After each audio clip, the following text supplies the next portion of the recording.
for sure. All the good love when we're all alone. Keep it up, girl.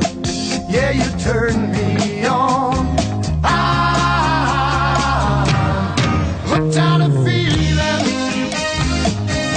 I'm high on believing that you're in love with me.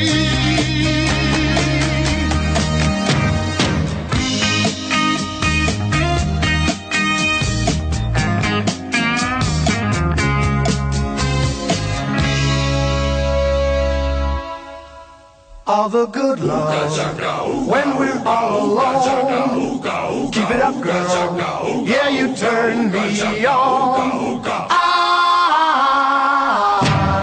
hooked on a feeling. I'm high on believing that you're in love with me. I'm hooked on a feeling, and I'm high on believing that you're in love with me. I said I'm hooked on a feeling, and I'm high on believing that you're in love with me. Hooked on a feeling.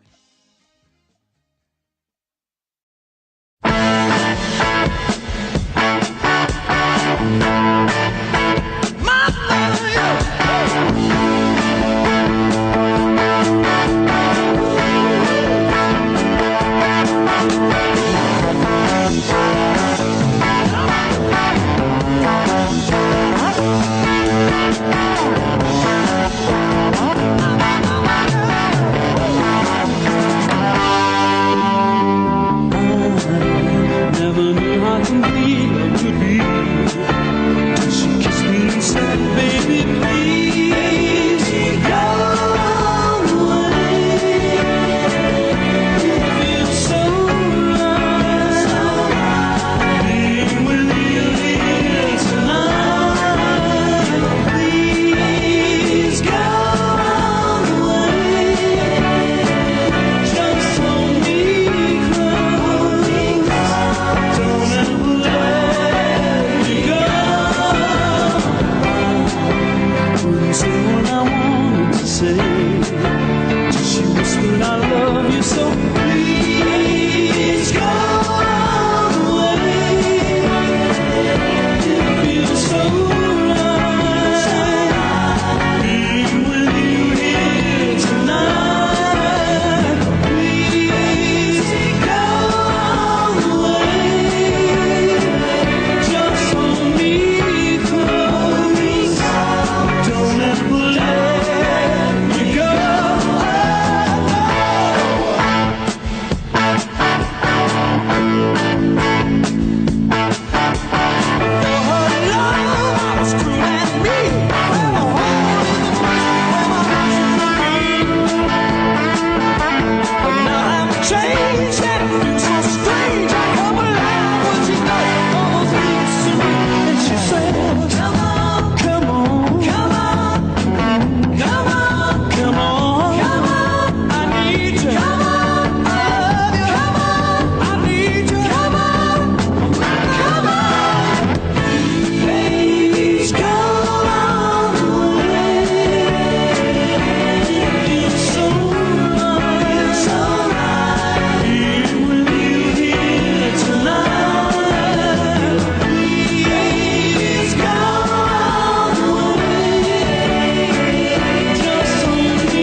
name it to rest.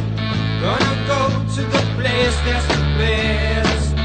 When I lay me down to die, going up to the spirit in the sky. Going up to the spirit in the sky.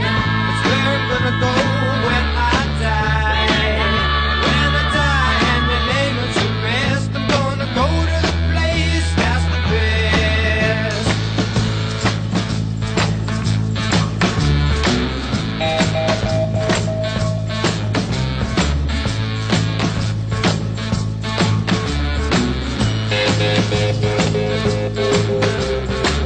Prepare yourself, you know it's a must.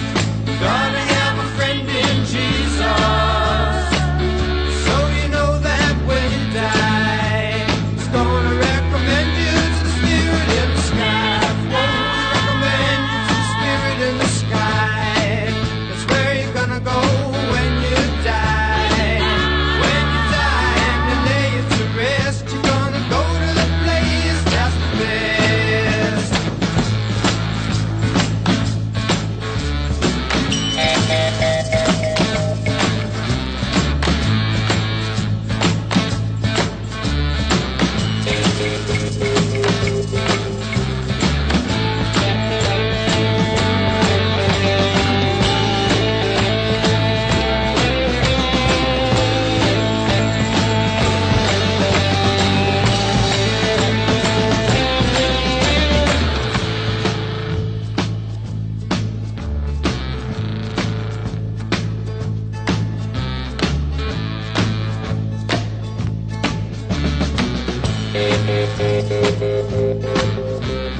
Never been a sinner, I never sinned. I got a friend in Jesus. So you know that when I die, He's gonna set me up with the spirit in the sky. Oh, set me up with the spirit in the sky. That's where I'm gonna go when I die. When I die and they lay me to rest, I'm gonna go to the place that's the best. Go to the place that's the best.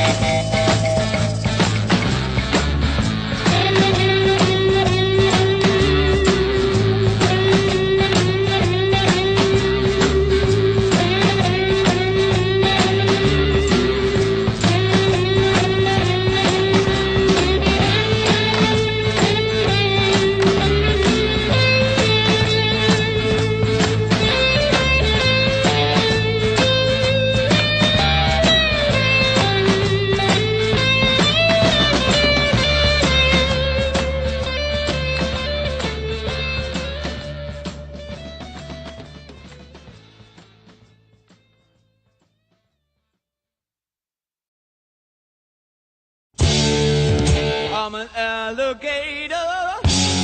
I'm a mama, papa coming for you. I'm the space invader. I'll be a rock and rollin' bitch for you. You're my son.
Team, I'm starting to let them in.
Good morning. Can my team in Montgomery give me a thumbs up that you can hear me okay?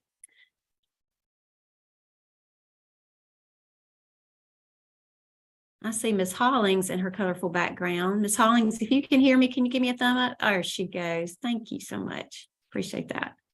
All right, team, just to let you know, we are live on YouTube as well, and we have a little bit of a following already chatting over there on that side. So I want to make sure we're watching both. We thought, let's try this and see if this just gives us continued options as we continue to kind of figure out how to make ourselves the most accessible to you. So I tell you what, let's just get started. Good morning, everyone. Sue Ellen, would you unmute and just go over a couple of those norms for them? Absolutely. Thank you so much. So if you guys will please keep your microphone on mute and keep your cameras off. And then also if you will, if you have any questions, we do have a Jamboard. The Jamboard has 3 frames. Each frame has 4 quadrants. Those quadrants have the icon of the section. And if you want to add a sticky note with a comment or a question, you can go ahead and type that and just drag it over to the icon that question is associated with. If there is a question and you're not sure who to address it, there is also an other section. And then if, of course, we reach capacity, we are also streaming live on YouTube. Thanks, guys. Thanks, Ms. Gillen. And we've got, at least I see one, if we could throw the link to that YouTube live stream in there, that'd be great. Thank you. All right, well, let's get started very quickly. We got so much. We have enjoyed traveling across the state this last couple of weeks. We thought it would be fun this year to hit every region by the end of the year. So last week we were in Auburn, and then we were in Tuscaloosa, and then yesterday we were with JSU in Anniston. And for everybody else, we wanted to make sure that every time we offer a virtual session, having been a curriculum director for a number of years, there were many times I could not drive the 2 hours to get to a curriculum instruction meeting. So a virtual option I know would have been a godsend for me. I am almost a year in as the Assistant State Superintendent of the Office of Student Learning. It has been a great honor to do this work with the most fabulous team. We have one job, and that is to be a blessing to you. And we are so excited to see how many of you registered for this meeting. We want you to know that we're going to give you a lot of information today. And my team will tell you I'm very careful about time management, because I know how many years I would leave these meetings with my brain was hurting. So I want you to know we are going to cover lots of slides, but we've also hidden some slides just for context and for additional information. And we know that many times you might just want to take our slides and turn it around and share. So just wanted you to know in the slide deck, there's a few slides that we are skipping just for time's sake, but at least that it will give you some background. So welcome. If you haven't already, I know we're going to be sharing an attendance link in the chat. We want to know who's with us today. And we also certainly want feedback. This is our agenda for the virtual meeting this morning. We're trying to keep our presentations very clear, consistent, and concise. So we're running about 15-20 minutes, for most of the sessions. We want you to know that we want to be available to you. So if you have lingering questions, we wanted you to know who the main contact was so you could follow up with that. These are all a link straight to those places in the slides because there are a number of slides. So hopefully this slide gives you an opportunity to go directly to what you need. So we have been sharing this now for a few months. And I think I may have even shared this at our spring curriculum instruction meeting. And when, just to give you some background, when NAEP scores were shared in a national audience, and of course there are Alabama representatives there, and people were starting to look at their data, and there was a lot of disappointment. However, when Alabama got their data and we found out that while the rest of the country went down, Alabama was the only state in the country that improved in NAEP math performance, which is an incredible testament to your leadership, to the resilience of our teachers, our incredible students in their communities. But wait, there's more. We were not the only state to improve in math. We were the only state in the country to improve in reading and math, which is absolutely incredible considering what all of us had gone through these last few years. I think we all agree our scores are not where we want them to be, but to see us going in an upward trajectory when the rest of the nation went down is just an incredible accomplishment. And every single time I'm in front of teachers, I tell them this because I was sharing with our group yesterday.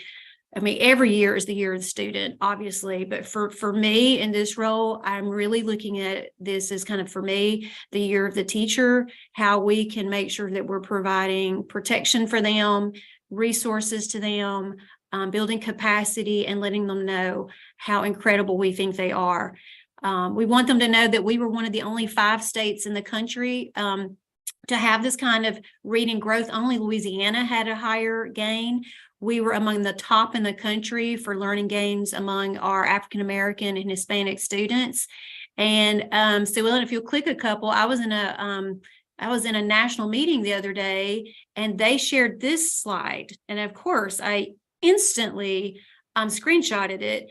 While we've seen this locally, and we've seen this, and maybe some of this, you saw this come through when NAEP scores were first announced, but Alabama increased from 52nd to 40th in math. And we increased from 49th to 39th in reading. That is incredible.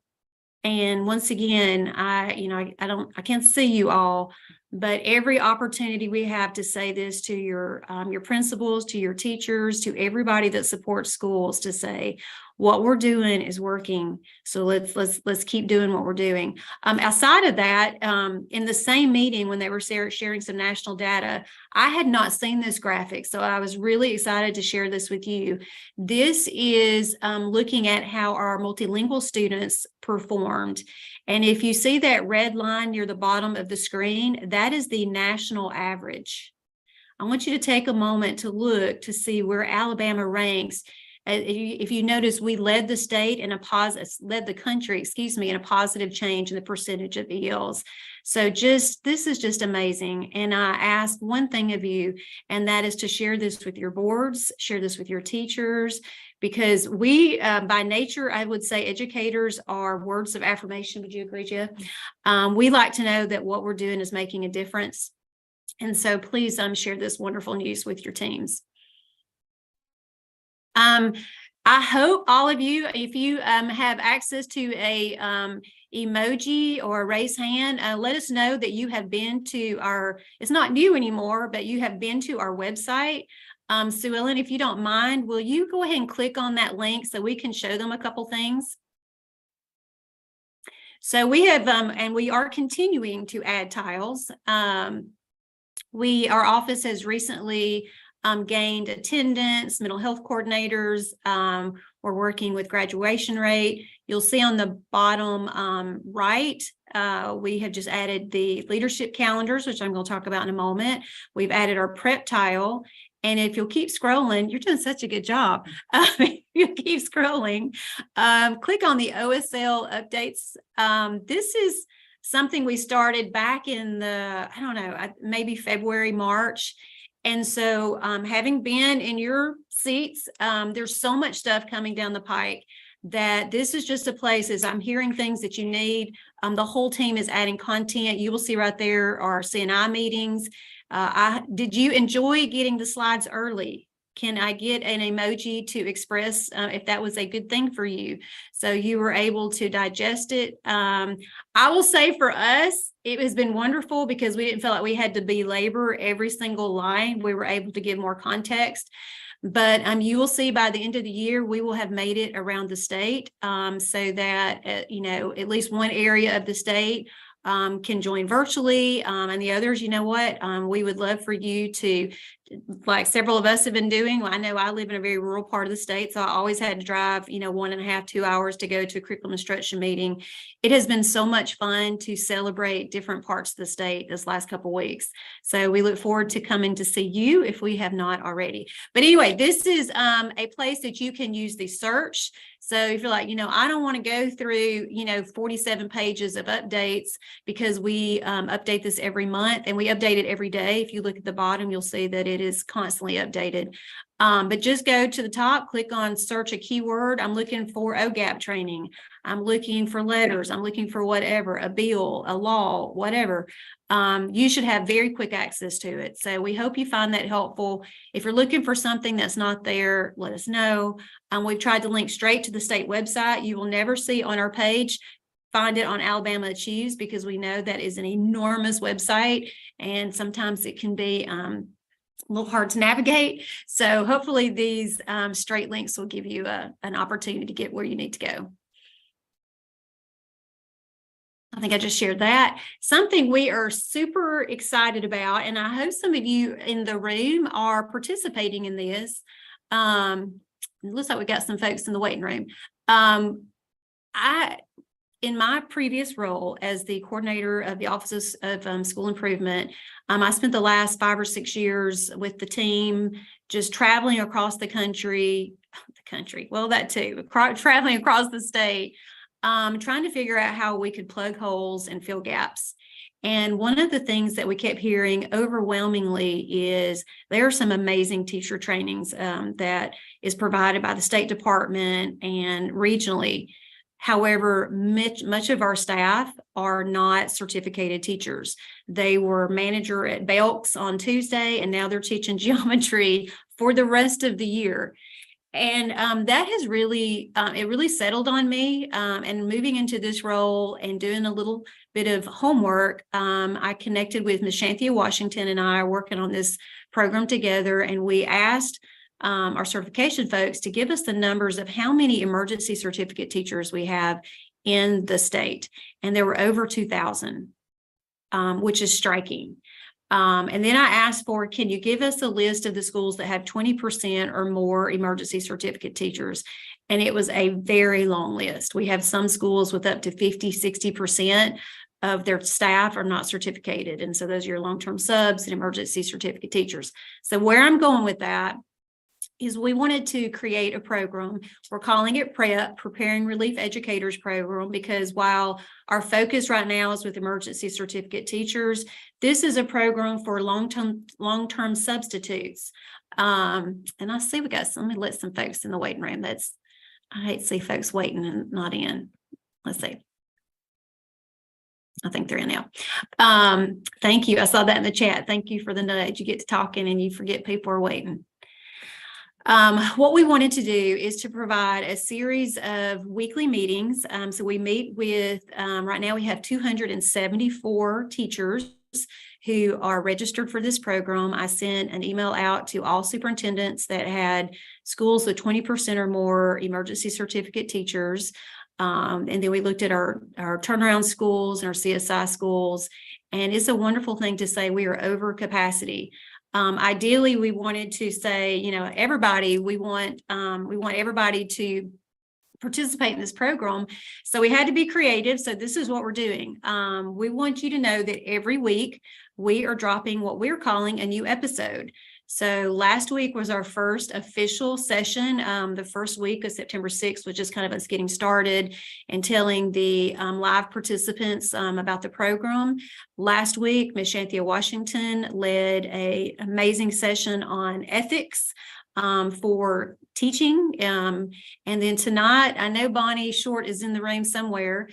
Tonight, Bonnie Short and I are leading a session on what to do in those critical first days, first weeks, first months. So we're using the constructs of Harry Wong to have some conversations about establishing norms and structures and routines.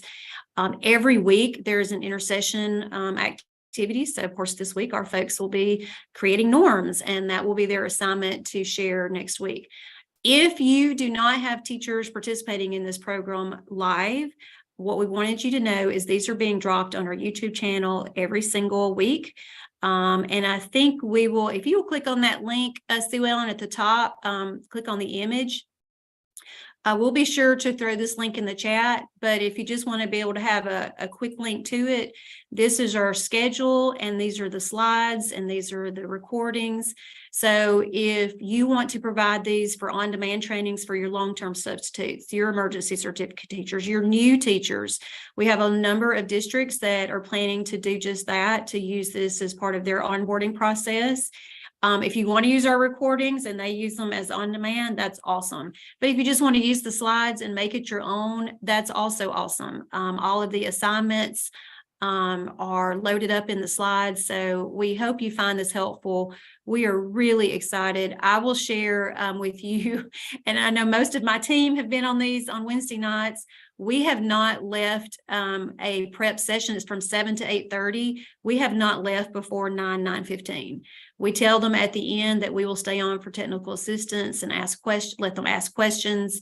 And at 9 o'clock last Wednesday, we had someone join us. She had been waiting very patiently for her questions, and she's like, I got a long list. And we're like, okay, let's just settle in.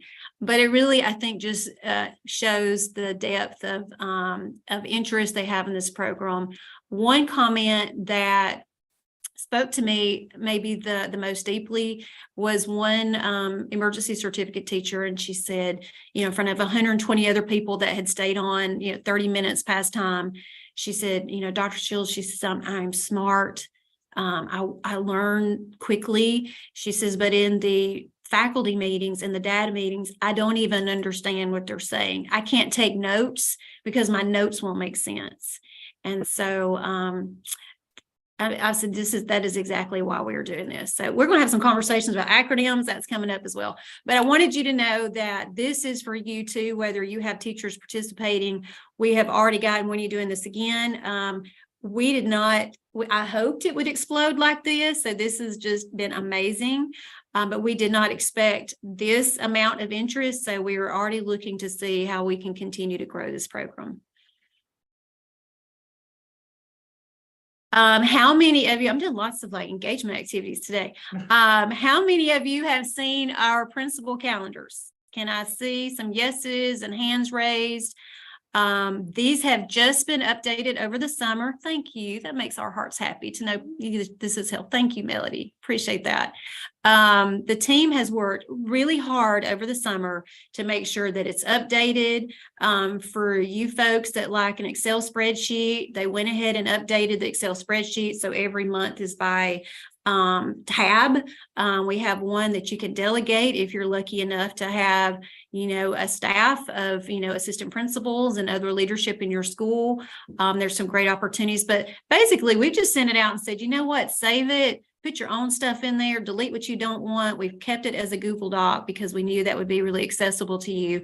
But some of you have been sending me some salty text messages when we first started sending that out saying, Shields, what about us? So if Sue Ellen will click, we are so excited to tell you that we now have a curriculum leader school calendar.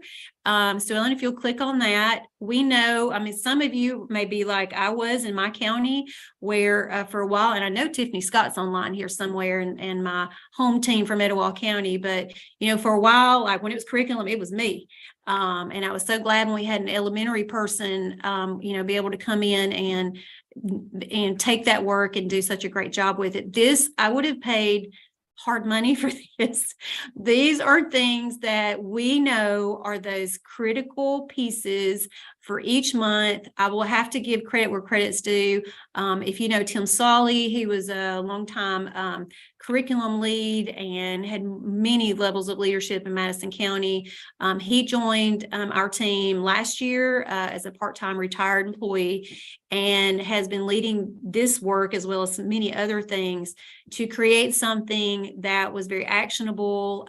We tried to keep it very concise. But once again, this is for you. We will continue to update this each year. This is not a roadmap to how to be a good curriculum lead, although we do think it's helpful. These are just a list of high leverage practices. So we hope you find this helpful. If you don't see something you're looking for, you're like, hey, y'all, we do this in January. Why is that on there? We have sent this to multiple curriculum directors around the state to say, what are we missing? So we feel like this is still a running draft. So if you see something we should add, be a friend to the rest of your curriculum friends and we'll be sure to add it.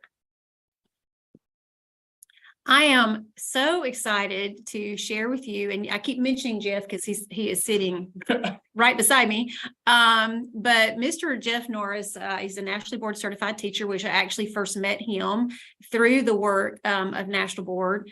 But I was fortunate enough this year to attend the Alabama Teacher of the Year ceremony. And oh my gosh, every single one of the finalists were amazing. And, they do their little monologues with, just tell us a little bit about yourself. And when Jeff's video that we're about to share came up, I was like, and I'm a middle school person. I don't know where all my middle school people are, but, I've taught every grade, 6 through 12, but I think my heart is in those middle grades. So that was another reason I just was instantly enamored with his heart for this work. So Sue Ellen, if you will introduce Jeff through this Teacher of the Year video, I'm going to pass my We would love to tell you that this process was an easy process. It is not. Mrs. Starks and her caravan of judges from all across the state started with hundreds of applications, which were whittled down into what we see sitting here on the stage, the final 16. We then whittled those down to the final 4. Again, not an easy task. Now you get the distinct pleasure of hearing from our final 4. Please enjoy.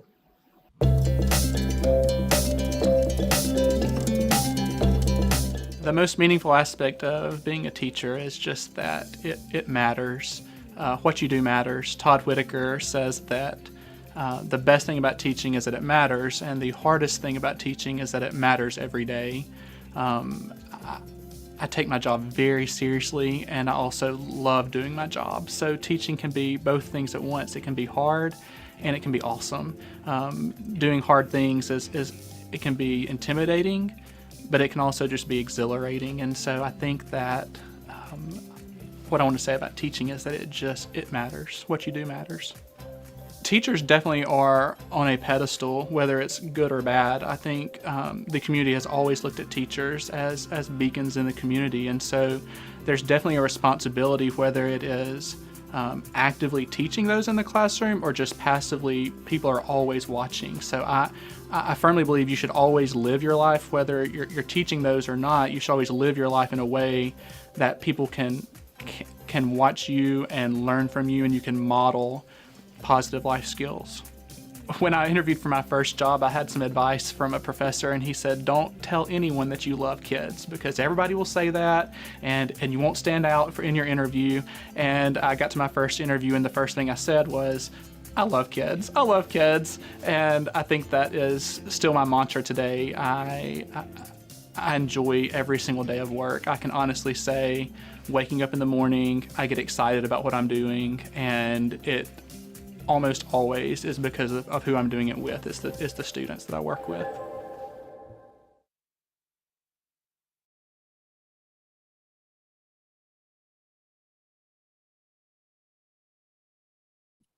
Just like you're on mute. I should have started with this while I'm sitting in a different space from my awesome team. Is Jeff and I are actually at JSU's In-Service Center because we are doing a new teacher training, and they have put on a party here. So I'm actually about to step out and talk to a bunch of new teachers from North Alabama to just welcome to this amazing profession. And I think Jeff is going to do the same. So I'm going to pass literally my laptop to Jeff so he can talk to you and tell you a little about his work. Good morning, everybody. Thank you for letting me be a part of this meeting. And I tell Dr. Shields, anytime I can get in front of educators is just a powerful moment. It's a chance for me to speak life into people. And I'm going to ride her coattails. She said, it's the year of the teacher. And I was like, that's perfect. That's perfect. So I want to speak to as many people as I can. And when I look at the job description, there is no job description for Alabama's Teacher of the Year, strangely enough. And I said my job description this year is just to be a cheerleader. So I want to be a positive person who can boost our profession, celebrate what we're doing in Alabama, and kick people in the pants if they need to a little bit. So if you feel like you're in one of those moments this school year, I just email me and I will be happy to come and give you that motivation again. My contact information is at the bottom of this first slide. It's j2norris@shelbyed.org is my email address. I'm on Twitter and Facebook again. So I'm happy to come and work alongside you in the state anywhere. I love speaking to teachers. I love speaking to leaders. I love instruction, so I love leading professional development, and I enjoy that part of it. But also, I'm learning right now is people just really want someone to motivate people and get excited about what we do. And so this presentation is one that I hope will mean something to you as well in your positions. And Sue Ellen, you can just kind of flip through as you hear me. So my journey is a little bit different than a lot of people. In this particular who received this honor. I have been a classroom teacher. I went into gifted education and became a gifted specialist and led professional development, and along the way had people who encouraged me to enter administration. I've learned over the years that you don't speak something out loud or else it comes true. So when you say, I'm never going to be an assistant principal or I'm never going to be a principal, pretty quickly you find that it comes true. And so I spent 8.5 years in administration and decided to enter back into the classroom. I miss my students and just needed a chance to reignite my passion. And so I taught 6th grade math and now 6th grade English, and now I'm teaching 6th grade math in Shelby County. Shout out to my Shelby County people. So I mentioned in that interview that my first job interview, I said I love students, and my very first principal is now our assistant superintendent. I know she's listening in. So she was the person I said that to, and she feels the exact same way. I know. But I am enjoying this year. And what I found in my different positions is that this quote by John Maxwell is so true. The passion that I have and the passion that you have the opportunity to have each day is not dependent on your position. So the amount of influence you have, it doesn't increase as your pay may or may not increase, I guess. We know that we are in this profession for a variety of reasons, money of which is not one of those reasons. But the position that you have is not, no matter what position you're in, not taking that lightly. So I know that some of the greatest leaders I meet are, one of my favorite people is my custodian on D Hall at Oak Mountain Middle School. Mr. Bobby is just amazing. My son calls him he says he's like a wizard in a movie, Dad. Like, he just has lots of good advice. And so Mr. Bobby is amazing. And so I just think of people who take their position and make something out of it. But I think a lot of times we get into education because we love kids, which is what I mentioned. And then I'm speaking to 200 people right now who don't necessarily work one-on-one with students. And so taking the opportunity to redefine that why and say, why am I doing what I'm doing? How can I show passion through what I'm doing? And then ultimately make a difference in kids' lives is really important for all of us. Because Joe Sanfilippo says this. I love Joe Sanfilippo. If you're looking for someone to follow on Twitter or books to read, he's a fantastic author, and he just says it like it is. And so he speaks truth. He says we're in the life-changing business. So don't forget this. I think we are one of few professions that can say every day we have the opportunity to do something that creates life change, whether it's with kids or whether it's with adults or whether it's putting structures in place for that to happen. Don't forget that, though. Come back to that as much as you can. So my second year teaching, we were actually, I'm going to go back. My first 10 years of teaching, I believe I moved my classroom 11 different times. So I like change, but maybe not that much. But the second year I was teaching, we actually moved into a new school building halfway through the school year. And there was this empty wall in the classroom that I had to fill. And I knew it was the middle of the year and I didn't really want to, do a bulletin board and have to change it every month. And so I was like, what can I do to take up a lot of space, but that will also make an impact? And so I decided to put a quote. And the very first quote I put was by Dr. Seuss. It says, if you can dream it, you can do it. And it was really nice because it took up the entire wall in that classroom. I made these like 4-foot letters, and it was kind of a throwaway thing that year. I really was just doing it to take up space or to, kind of add some life to the classroom. It's a, brand new school building, brand new classroom. And it quickly became something I was known for over the years. I've always picked like one quote or one group of words on a wall in my classroom. And so over the years, I start collecting words now. I collect quotes. My kids will send me like words of wisdom, or they'll, buy picture frames for me. And so now I have this huge wall that just has lots of different words on it. But these are a few of the ones over the years that I think speak to this particular audience. So choosing joy, I believe that joy is a choice every day. We have that opportunity to make that choice. It's ours. Happiness happens to us, but joy is a choice that you make. I believe that words are powerful, and this applies to words we speak to other people and how we empower other people, but also how we speak to ourselves. So giving yourself some grace and speaking life into what you're doing. And then ultimately, this past year in my math classroom, I had this giant number line. And so I said, attitude determines direction, choose positive. So I think as educators, we talk about growth mindset and we teach our kids about growth mindset, and we forget to actually live that out in our own lives. So remember, as you're leading this year, your attitude definitely makes a difference.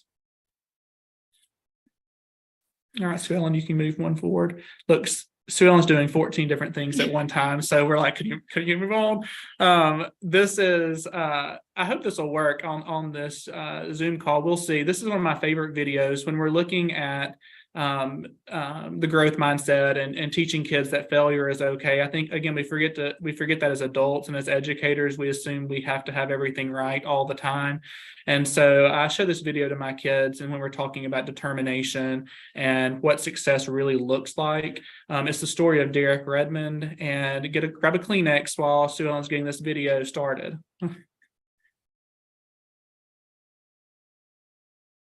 Maybe.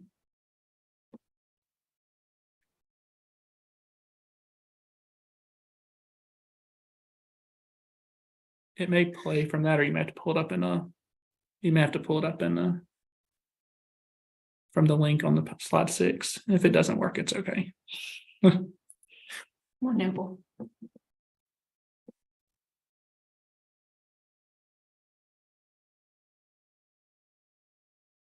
There we go. Oh, what is this? My T-Mobile home internet. That is not Derek Redmond. We'll get there in a second.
Somebody once asked me, how do you become successful?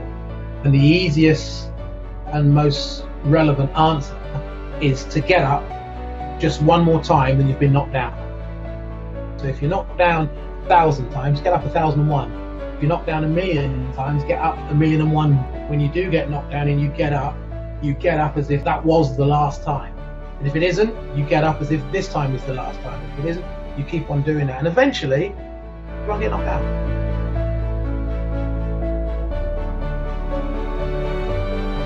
I love this video for several reasons. I always tell my students, you're going to be the runner sometimes, you're going to be the audience watching the runner sometimes, you're going to be the dad who runs out from the audience to help his son sometimes. And I love that illustration for educators. And I love the dad because he doesn't just like pick him up and carry him, which would be my inclination. He doesn't save him. He's like walking alongside him. And my favorite part is when the dad like puts his hands out like this and it kind of shoves the people away, like, no, my son's got this. I just think that's a powerful image and a powerful moment. And when I talk about the power of moments, look, that's one. I don't think the dad, number one, knew he was going to wear a hat that said "just do it," but I love that he's wearing that Nike hat, and because it's so powerful. And I think Derek Redmond would probably say, looking back on his life, this was one of the most impactful moment in his life, and it wasn't because he was successful. He failed miserably, right? But in doing so, influenced so many people. So just a quick reminder to us as we're in a business that is really difficult. Like I said earlier, and I'll say it again, I think on the next slide, what we do matters, and it matters every day, and that's why it's so hard. I love this quote by Todd Whitaker. I was in my interview for Teacher of the Year with pretty intimidating. It's an hour and a half long interview, and there were 15 people who were really nice, actually, but it was an intimidating environment. And they asked me several questions, and one of them was, what advice would I give to a new teacher? And I thought about it for a second, and I said, well, I'd give them the same advice I would give to any teacher. What we do matters. It's hard. Like, you need to know going into it, it's hard. I need to know 19 years later, it is not any easier 19 years later than it was 19 years ago. Maybe harder on me now because I'm tireder, but I'm more tired, but it's hard, but it matters. And so go back to that as you lead throughout this year, no matter what position you're in. Keep that in mind, that what you do matters every single day. And then I think this is the last one. I love this when we're talking about moments and we think about the value of these specific moments. I heard something, or maybe you read it the other day, that said, how many moments do you walk past to get to the next thing on your to-do list? And it was one of those gut punches. So think about that as you're going throughout your day. I know we've got a lot of information to discuss and a lot of meat, and just not losing sight of why we do what we do and making an impact in those specific moments. I wanted to mention one last thing too.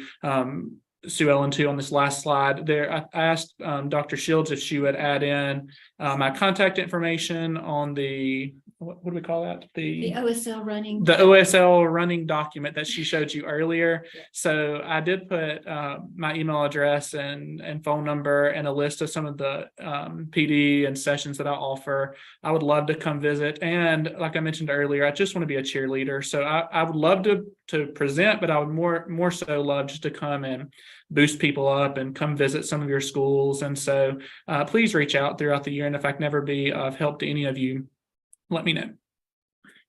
All right. To you, Chief. Thank you. Yes, and I just added that last night. I'd love to tell you that. Oops, if you will go to the running updates page, and I'll get one of my colleagues to throw that in the chat. You got his contact information as well as some awesome sessions he's done. We are just about to leave here and go talk to a bunch of new teachers. And one of my favorite quotes, and every time I hear Jeff speak, it reminds me, is a book actually I just read, and it's never underestimate the big importance of small things. I just absolutely love that. So we are going to step out and join a group next door, and we are going to pass it on. I know Sean is here, so I will be back in just a moment, but see you soon. Sean, back to you.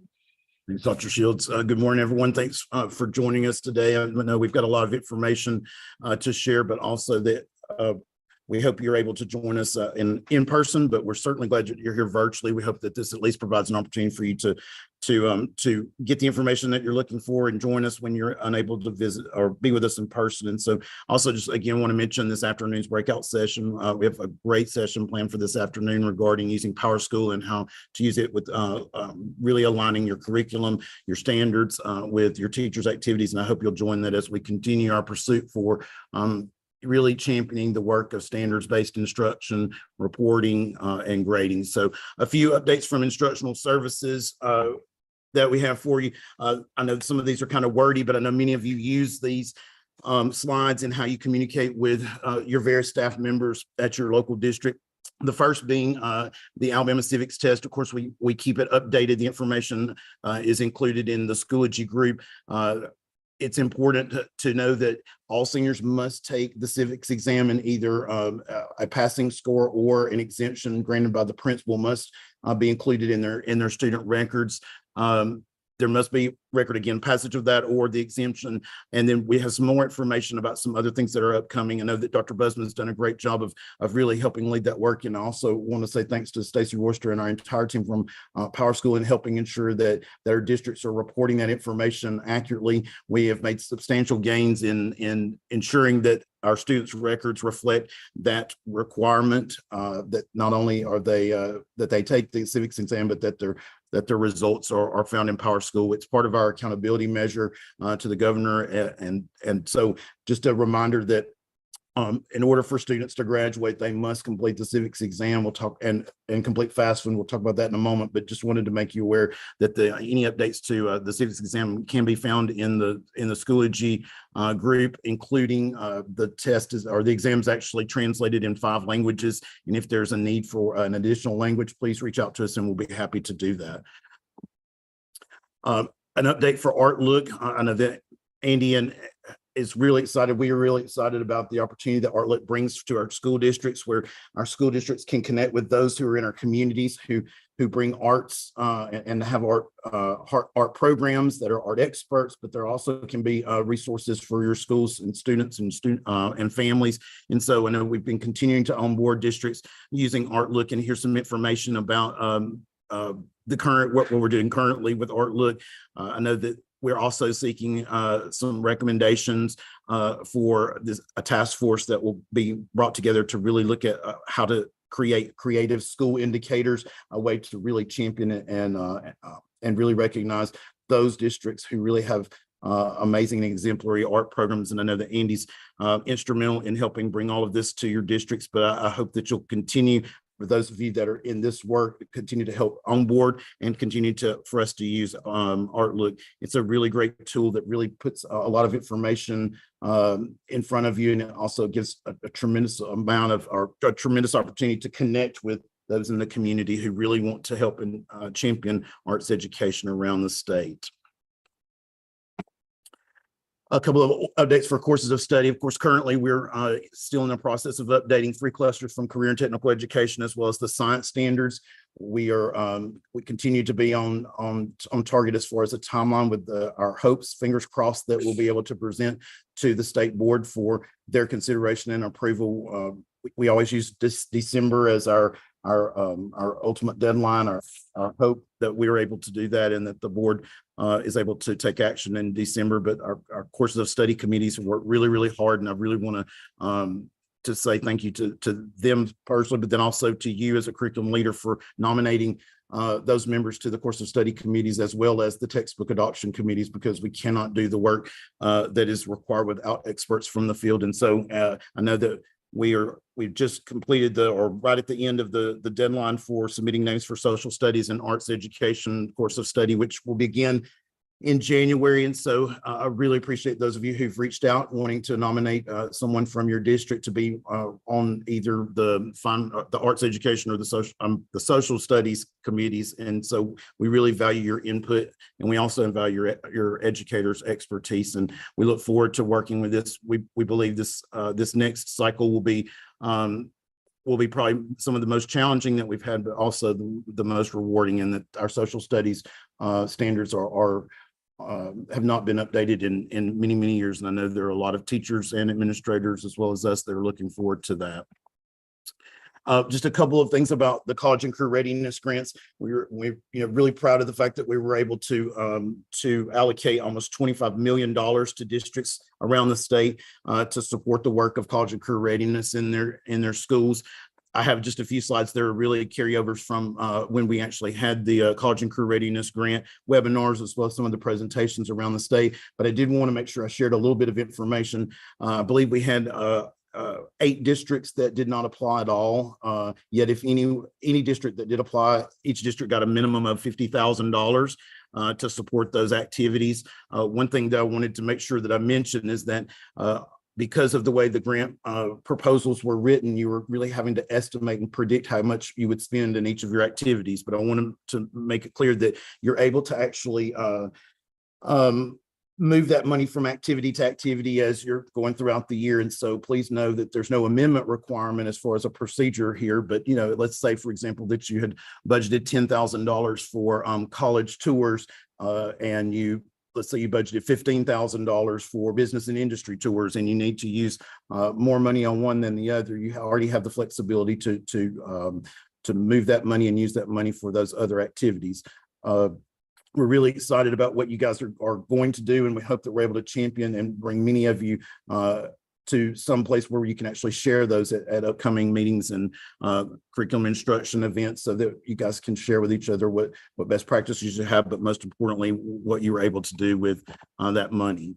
A couple of other things to make you aware of. The next 2 slides are about changes in the graduation requirements.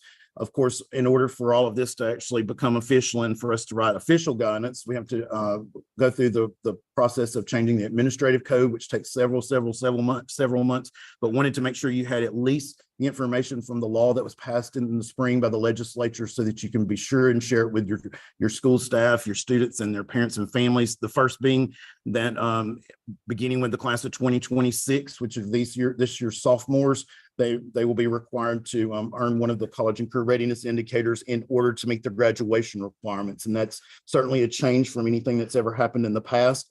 We've never, that we're aware of, had a change in the graduation requirements while students are already in that cohort of 4 school or academic years. And so this creates some challenges in some places, but also just wanted to make sure the information is shared with, again, school administrators, counselors, career coaches, and students and their families, so that everyone is aware that the students who are in this year's sophomore class, the class of 2026, will be required to earn one of the college and career readiness indicators in order to be a graduate.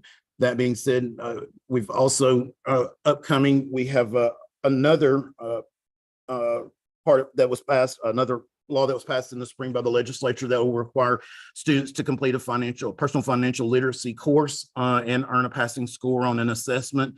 Lucky for us, this was already required because of the career preparedness requirement for students to graduate. And so I just wanted to reassure you that there's nothing to buy, there's nothing to do, currently, because our career preparedness course, but the full course and Part B include will include all of the standards required by the law. And so there's nothing for you to do as far as going outside of what you currently do. We will be issuing official guidance. Again, it takes several months for this to become for the state board to take action on it. We're hopeful that they will take the same action that they did previously, and so that we can have this information communicated to you. The financial literacy exam, our plan is to treat it the same as the civics exam, as far as the same way it's administered, the same way it's recorded and reported. And so I know that many vendors have reached out to school districts individually, soliciting, trying to see if their products, or if they have products that can help support those curriculum needs. Those are individual local decisions, but I can assure you that what you're already doing is working. And so we can certainly give more information once we have it as far as the details, but we're looking forward to being able to share this information with each of you soon. Again, we'll have the exam information and all of that stuff in Schoology, so that it's easy to access by your district staff. Again, I hope that you're able to join us this afternoon for the session, and please reach out to us if you have any questions today or anytime, and really, really appreciate what you do for students every single day. Bonnie?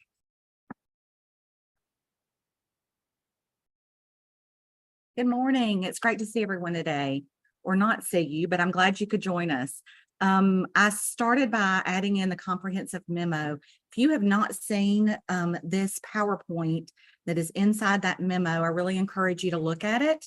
The key to this PowerPoint is for you to use it as you see best. It's great if you want to pull out slides, if you want to make adjustments to slides and add in information that is relevant to your specific LEA. You can share them with principals, teachers, whoever it works best for you to use this PowerPoint. We want you to have this information and it to be a help. We felt like previously when we had sent the long 8-page memo that it was quite a burden to be able to go through all of that information and remember it. So if we broke it down into a PowerPoint, it would make it easier for you to have a guide for the upcoming year. Probably the most important thing I'm going to say today is going to be about the family and community outreach. This year, more than ever, it is so important that we work on this aspect with the Alabama Literacy Act. This will be the first year that students will have to show a path to promotion.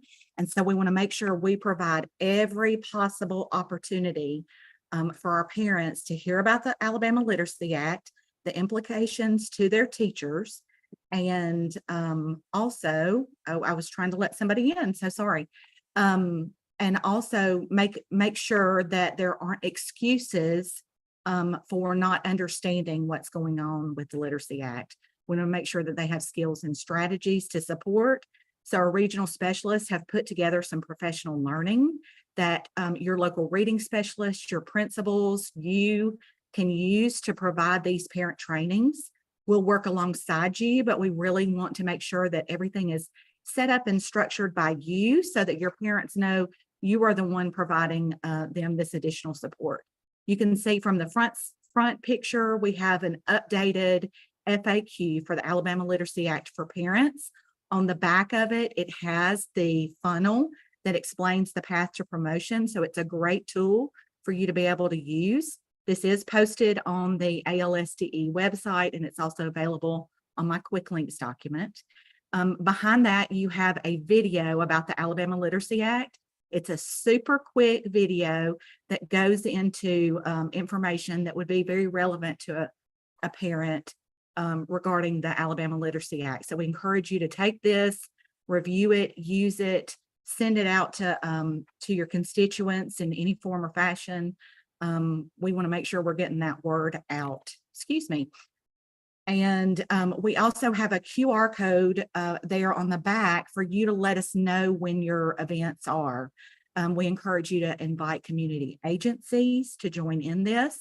If you have people who are doing before and after school tutoring for your students, bring them to the table so that we're talking the same language. Reach out to media, communication aspects to let them know what you are providing to your students so that we are providing every possible opportunity for families to know. A lot of questions we have received, especially this year around instructional times. And I think part of that has to do with the Numeracy Act and the instructional times mentioned in their law. In the Alabama Literacy Act, it does not mention specificity for instructional times, except that your core reading program must have instructional times in it. But we can pull out research, we can pull out best practices from the past so that we can be more informed. And the most important piece of information we have is from our letters, volume 2, unit 7, page 149. It says 2 hours or more in first grade and a minimum of 90 minutes in second and third grade. And so that's real important to take note as you're working on the scheduling for your students. We also have on there for you the math course of study where it breaks down instructional times for all subjects, and also the Alabama Literacy Act implementation guide. MOU, MOA for local reading specialists. I have been working since March with one of our technical individuals who works on DocuSign for the State Department of Education, on trying to create a structure where superintendents, ARI contacts are not going to have to sign, 50, 20 of these different documents for your local reading specialist. So we have worked to put as much as possible on one particular sheet. It was going to go through DocuSign. I received a hiccup on Friday with regard to that, and it looks like we are going to be shifting that decision. I will send that information out to your regional literacy leadership specialist to send to you. We are still going to work to where you're not going to have to sign multiple documents, but it looks like we're going to be using more of an old-fashioned process to help support you. So be looking for that in the next couple of days.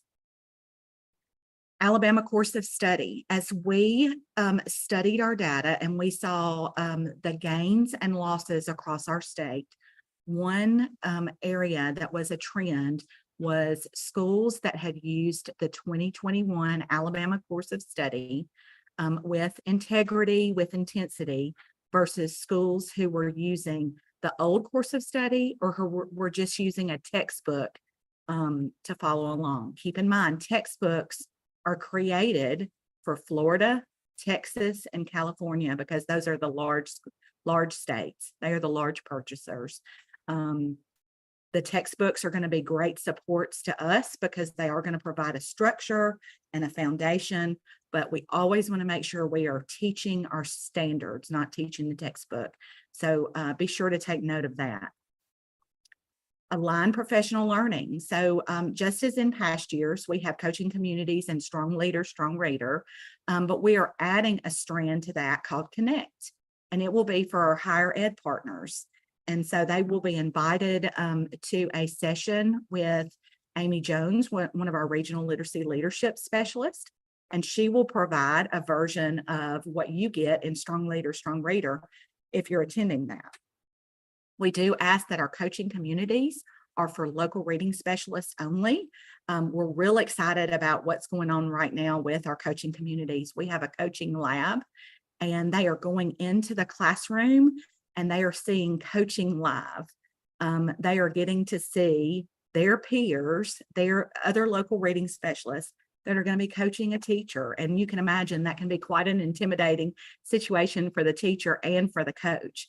But this provides an environment where they feel safe. It's okay. We can mess up. We can be real vulnerable to make sure that we're saying, I don't understand this, or I need additional help with this. And so, but we also want to make sure that you are informed about what's going on in coaching communities. So Strong Leader, Strong Reader is geared for our principals, but of course you can join that. We'll also include coaching communities PowerPoint and agenda with the Strong Leader, Strong Reader materials so that you will have access to that. But we will be providing some of the information from coaching communities to you there. Higher Education Task Force. So the screenshot that I have on here are 9 working groups that the Higher Education Task Force has as it relates to ELA and the science of reading. They have really kicked off since late spring and have been working toward providing that opportunity to align with the work that we are doing in K-3. Amy Jones has been touring the state this year, and she has gone to multiple universities to have one-on-ones with them and talk about the alignment.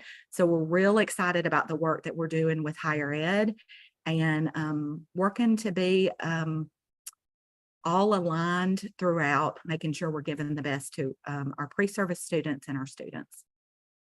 We have some upcoming professional development opportunities that I want you to take note of. 2 of these are in October, so make sure that you put these on your calendar and invite individuals who you think would benefit from these opportunities.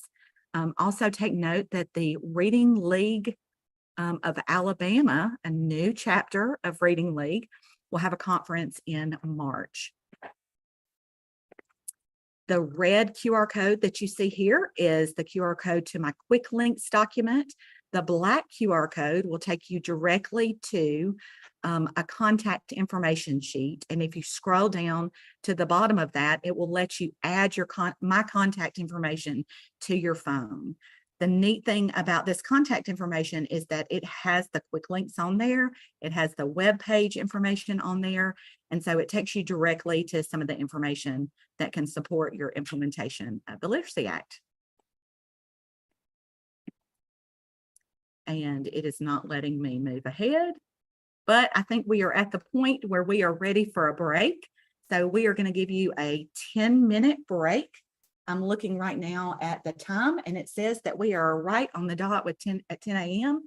So at 10:10, we'll join back together. Thank you.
All right. Good morning, everyone. So we'll come back from break and go ahead and continue through our slides.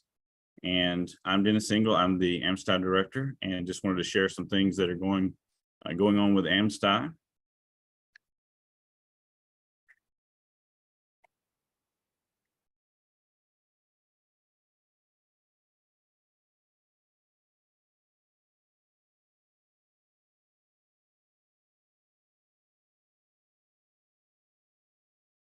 Having a little clicker trouble, but I think Sue Ellen's got us hooked up now. Thank you, Sue Ellen. So with ALSDE, we have three big rocks. We have our ALSDE professional learning opportunities, our ALSDE content. We have proficiency scales, and coaching is our third big rock.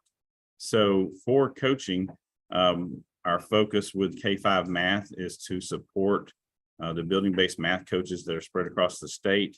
And as you can see from this slide, we are currently supporting over 400 building-based math coaches. Some of those were funded by the numeracy law. Some of those have been funded by ALSDE. Some of those are locally funded. So that's a big lift for us to support this many coaches. And this is kind of where our K-5 math priority is, providing mentoring specialists to support all the building-based math coaches that are already in place. So I wanted to share this with you because if you're not already receiving a numeracy law funded coach or an ALSDE coach, or you're not funding a coach from local funds, eventually you will have a coach provided through the numeracy law. So just wanted to share the kind of the process and the structure we have in place for supporting those building-based math coaches. And we're providing coaching academy. We provide coaching communities and coaching labs throughout the year for those building-based math coaches. Also, in terms of professional learning, we're providing the math foundational training, course of study training, proficiency scales, of course, our content training and OGAP training, which many of you are familiar with. And then our mentoring specialists, again, will be providing ongoing support to the building-based math coaches throughout the school year. So again, if you don't yet have a building-based math coach, eventually you will within the next 3 to 4 years as those coaches are rolled out through the Office of Mathematics Improvement. And we are working towards setting our dates for coaching academies, probably land on the last couple of weeks of July, just looking forward to coaches as they are added. So if you get to the point where you're hiring coaches and planning calendars and those sorts of things, you may want to keep that in mind as you plan, so that those days are available for them to attend the coaching academies they'll be required to attend as a building-based math coach. Switching gears to science, we have a couple of resources we want to share, particularly with ACAP and ACT. So first, with ACAP Science, grades 4, 6, and 8, we have an opportunity for your teachers to work with a regional science specialist from ALSDE, and your teachers can receive professional learning credit. If they're a Teams teacher, that counts towards Teams PD, but you can see that they'll facilitate 3 hours of instructional time with students, looking at ACAP item types, online tools, training to help the students prepare for the test, and then they have that reflective session to analyze where the students stand in preparation. And you can see they can do that each year because we want them to be able to participate and work through that with their students each year. And then with ACT, same sort of thing. We have the ASIM ACT science experience. And again, teachers get professional learning credit for that. And you can see the list of the prerequisites and the planning time, and it is repeatable.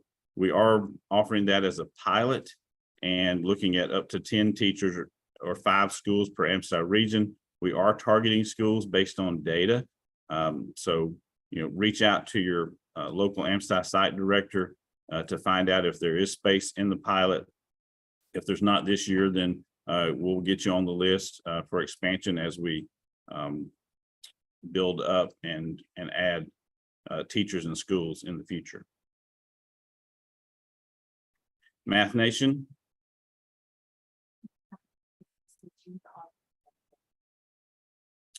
Yes, you can go ahead and reach out to your regional AMSI site director to check and see if there's still availability there. But yes, you can still get involved in this. Good question. Thank you. Switching back to math, secondary math in this case, we had Math Nation available for grades 6 through 8 this past year. This year, we've added Algebra 1, Geometry, and Algebra 2 resources, ACT preparation, and they've made some updates to the website and the resources. So Math Nation is a great supplementary math resource, and we encourage you to make sure your teachers are aware of this. We have quite a few teachers across the state using this in their classroom. We've heard really good reports from the usage. It is a free resource funded this year. We've used federal money to fund this resource. So that money, of course, is going away. But we encourage you to have your teachers use this resource while it's available. And of course, the ACT, the ACAP science experience, all those things are free. They don't cost your system any expense other than maybe substitutes for coming to the training and that sort of thing. So again, Math Nation supplemental math resource. Please make sure your teachers are aware of that and have access to that platform because it's a 24/7 math resource that again is free.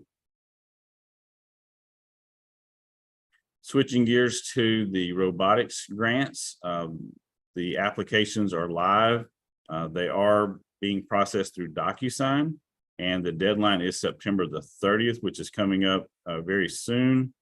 There is one grant available per school for each K-12 school in the state is eligible to apply. We do have, well, in the past, we had more funds than we had applicants, but that has kind of switched to now we have more applicants than funds. So it is more of a competitive grant process, but each school is eligible to apply for a grant and may receive funding up to $3,500 if their grant is approved. There is a new DocuSign process for the application. All those instructions are on the website there that you see, amsdi.org/robotics. So please, if your school or system is applying for the grants, either individually or collectively, please be sure that you pay attention to that information about DocuSign. You can, if you create a DocuSign account, if you don't already have one, then you can track where your application is in the process. If you don't create that account, then you just basically submit your application and you have to wait until awards are given. But everything is laid out in pretty clear steps in terms of creating a DocuSign account and submitting your application. But just wanted to make you aware of that. And again, the deadline is September the 30th. So if you have not applied as a school or as a system, we would encourage you to do that. And then that brings us to Ed Tech with Sue Ellen.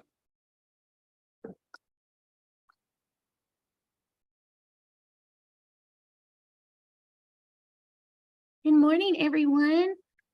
Thank you for joining us this morning. We're going to go ahead and get started with updates from Educational Technology.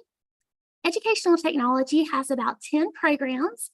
We provide support for everything from E-rate, getting internet to your schools, to ALJB, providing joint purchasing contracts, AETC, to access virtual learning, ATEM, e-learning, ALEX, and more. And so we do want you to have access to all of the great support that we can offer here in EdTech and want to make sure that you know about our programs. So one of the the promises I made last year on our CNI tour was to provide kind of a tech tool that would be easy to use when we had CNI meetings. And so for this CNI meeting, I wanted to share with you a very new tech tool that I just learned about a couple of weekends ago called Flicky. Flicky is a great way to create a video. The one thing that I love about Flicky is that, first of all, it is very easy. Number two, you can put an idea in this tool and it will generate the script for you. It will also generate the images for the video. Then you can insert your own images. And you can do this very quickly with AI generated speech so that you no longer have to re-record. Many times I say that I have a face for radio and a voice of a 16-year-old cheerleader. So when I'm watching myself on video or listening, I'm like, I've got to re-record that. And so it takes a really long time to record a 3-minute video. Flicky will actually give you where you don't have to worry about those awkward pauses, re-recording. It will do it all seamlessly. And so it is a great tool. I would caution you to use it with students. This really needs to be an adult or professional tool just because some of the images may not be appropriate. So in our educational technology slide deck, I could speak to you. I'm allotted 15 minutes, but instead I decided to use Flicky to show you what is available to you. This video from start to finish, the script, the images, everything took about an hour to create. And that was my first attempt to ever even use the software. So it is free. You can get about 1 video per month. And then if you want a paid subscription, of course, that is available as well. So I want us to take a minute and we're going to take a look at all things ed tech.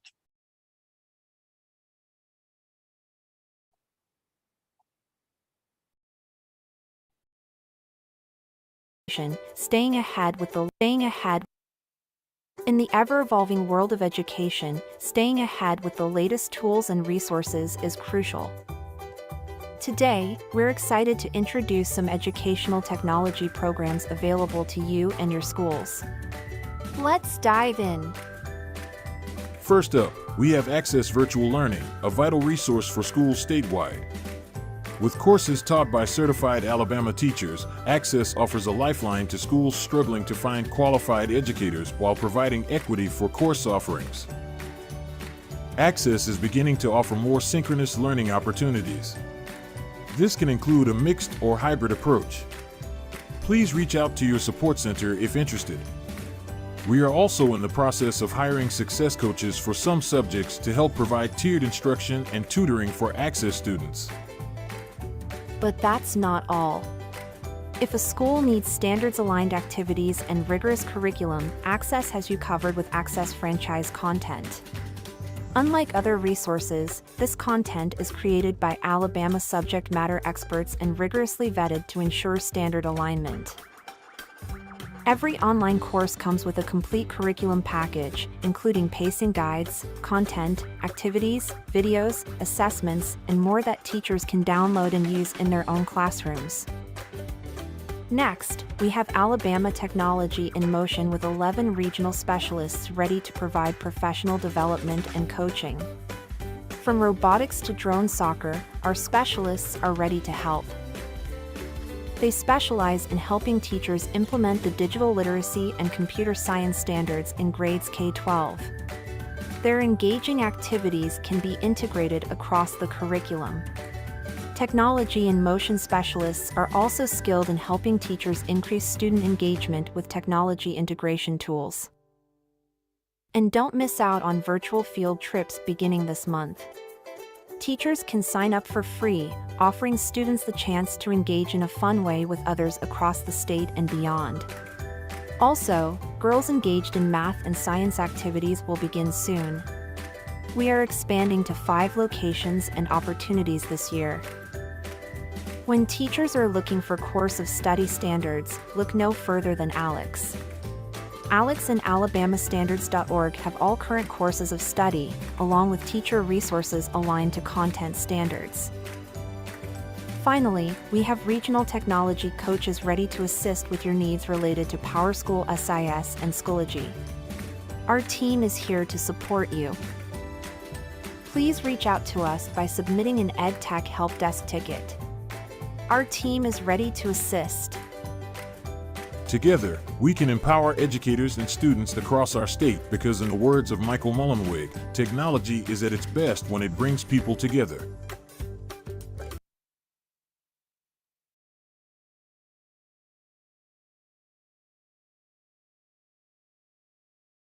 So hopefully you can see from this video that it is a very easy application to generate a quick video for your students, and that this video is easy for you to use in a variety of ways.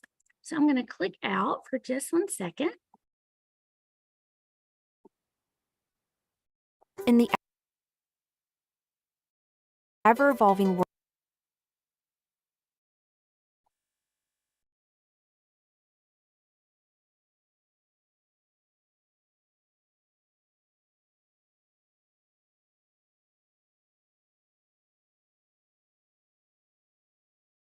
Just 1 second, guys. of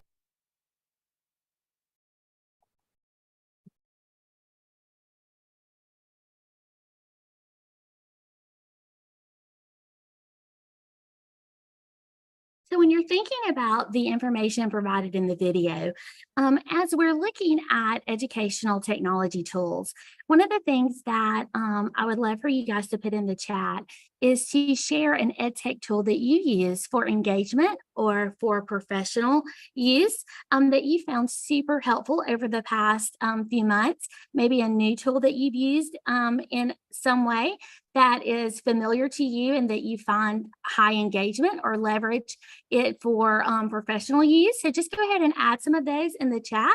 Hopefully we'll be able to find some additional tools that will be useful. I know last year, I think I brought Blooket to CNI, and this year Flicky. And so I'd love to see some additional comments available as to what you guys are using in your districts. Just as a reminder, thinking about Access Virtual Learning, I know that Dr. Shields mentioned the PrEP program. And one of the things that occurred to me yesterday at CNI is that I was an emergency certified teacher as well. And so if I had had access to Access Franchise early on in my career, what a game changer that would have been. So I really would like to encourage you, for those teachers who maybe need just one lesson or a unit on a particular set of standards, or you have new teachers that are just struggling finding high quality instructional materials, please use our Access Franchise model for any grade or teacher in grades 6 through 12. All of our web-based courses also have a franchise content. And so as you saw from the video, you will have access to this resource. So please join us in using Access Franchise. I think you'll find it to be a very helpful resource for your teachers.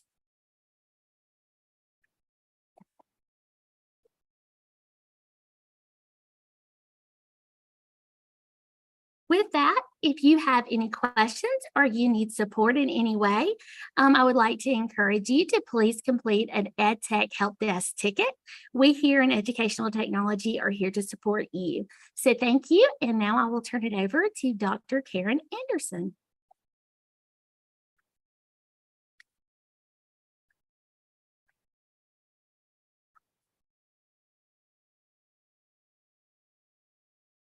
Hey there, good morning to everyone. Welcome. This is me, and this is how to get me. Would like to welcome all of the regional coordinators that are on the line. I'm just so grateful for the opportunity to present virtually. I know that so many schedules are just full to bursting, and so I'm grateful to Dr. Shields for making this available so that others from LEAs, and especially the regional coordinators you see listed here across the state, are able to join.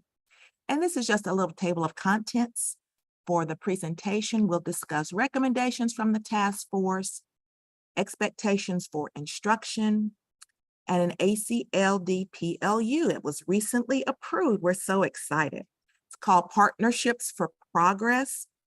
Just as a preview, we would like for all administrators, particularly grades K-5, K-3 for reading, to prepare for a full day of learning through this Partnerships for Progress series of professional learning opportunities. Half a day for strong leader, strong reader, and half a day for everyone counts. More to come. I wanted to begin with just some vocabulary and some terminology. We have found in the Office of Mathematics Improvement that there are many words that seem to have several different meanings. We found this also to be true with our vendors. For example, I know there are some folks on the line now that might use curriculum associates. They call their benchmark formative assessment a diagnostic assessment. So instead of getting bogged down in terminology, I'd really like to take some time to ensure that everyone is familiar with the purpose of every single assessment. So the benchmark formative assessments, their purpose is to be used 3 times a year. They're tied to the 2019 math course of study. They're tied to standards to ascertain students' knowledge and mastery of those standards. Secondly, we have screeners that are designed to assess the skills that students need to be successful mastering those standards. The early numeracy screeners, grades K-2, twice a year. Fractional reasoning screeners, grades 4-5, also twice a year.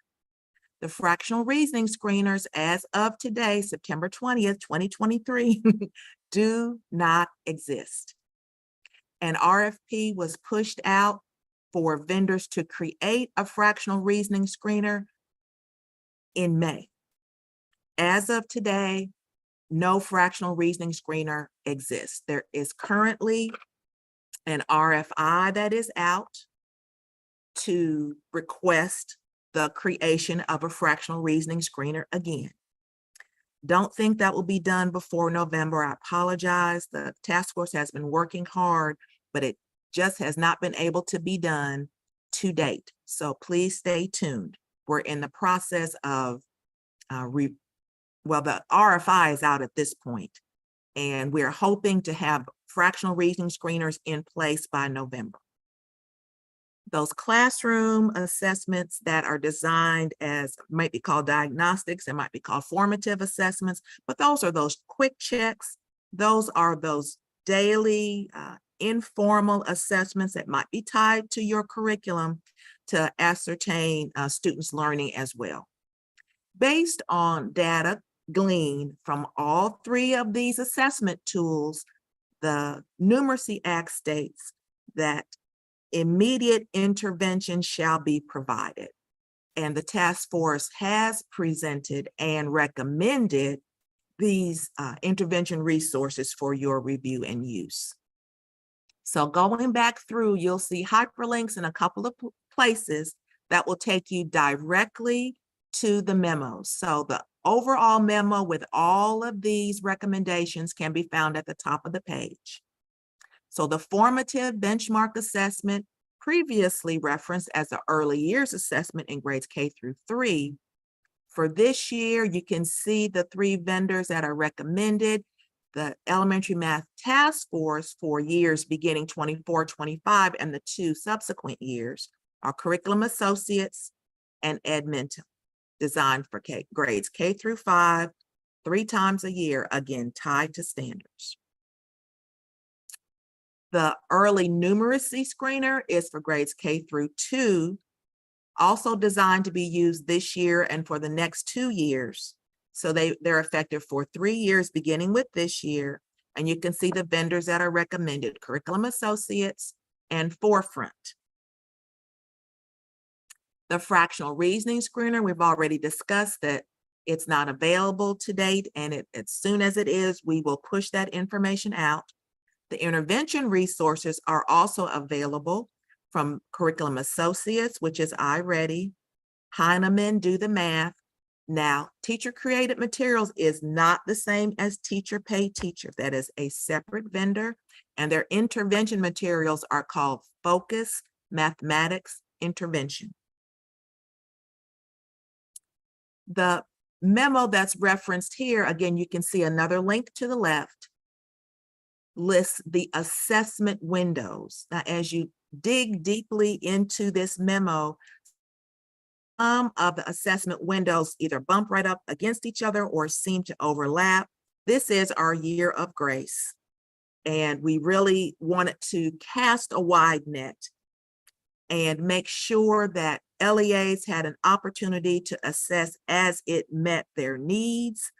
So we really wanted to make our windows super wide this year. We'll tighten them up next year based on feedback from you in the field. So for K through second grade students, what would their assessment schedule look like? Well, 3 times a year, they would have their benchmark assessment, the formative benchmark assessment, or the early years assessment. That's 3 times a year for grades K through 2. And then the numeracy screener twice a year in the fall and spring. Upper elementary grades 3 through 5, this is what their schedule would look like. Third grade would have the benchmark assessment 3 times a year, fall, winter, and spring. Grades 4 and 5 would have the same, and additionally, a fractional reasoning screener twice a year. If you have questions, I didn't see any coming across as I was presenting that particular section, but if you have particular questions, if you would please scan this QR code. We will address your questions and make FAQs available in this document. Again, if you have any questions about any of the recommended resources, please feel free to place them to answer the questions found in the form at this link. Really appreciate that. There are 8 expectations listed in the law in the Alabama Numeracy Act. I just wanted to lift up a few of them at this time. So the first is that every K-5 teacher who's providing instruction in mathematics shall dedicate an average minimum of 60 minutes per day for Tier 1 math instruction. This year, there is a specific emphasis as per the law placed on Tier 1 math instruction. Please make sure that elementary schedules reflect 60 minutes in a row of Tier 1 math instruction. I've heard feedback from regional coordinators that they are still supporting districts as they are making adjustments to schedules to ensure this 60 minutes is present. Please make sure that every single elementary school's schedule for every teacher reflects 60 minutes of Tier 1 instruction. The regional coordinators created this particular graphic, which is just a way to indicate what Tier 1 instruction might look like. It's not just to sit at your desk and just listen to the teacher provide instruction, although there's definitely whole group instruction. That's certainly direct instruction is a necessary part of the Tier 1 60-minute math block, but please include small group, problem solving, centers, number sense routines. Student discourse is a vital part of every single day's worth of Tier 1 instruction. And this is just a sample schedule for your review. We will make other schedules available to ensure that there is ample time to provide instruction for every single subject in the elementary grades.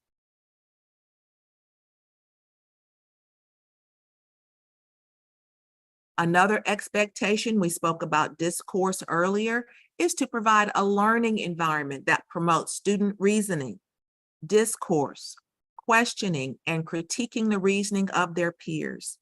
My goal is to go into any elementary classroom where math is being taught, and well, I'll just back it up and say this, to go into any mathematics classroom and really have to lean in to hear what subject is being taught.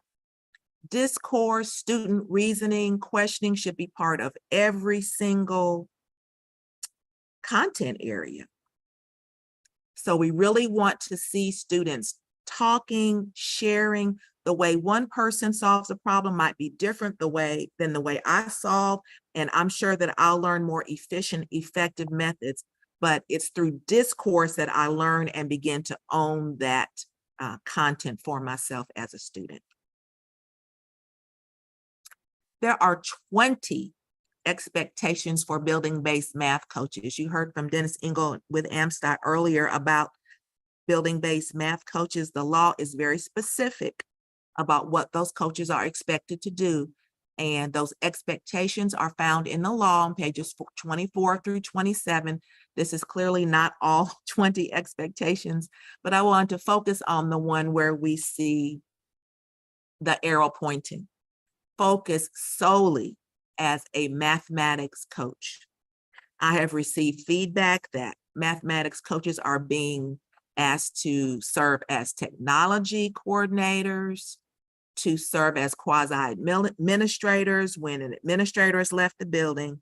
The coach must have time to coach. That should be the only responsibility of that individual. There are, again, 20 expectations.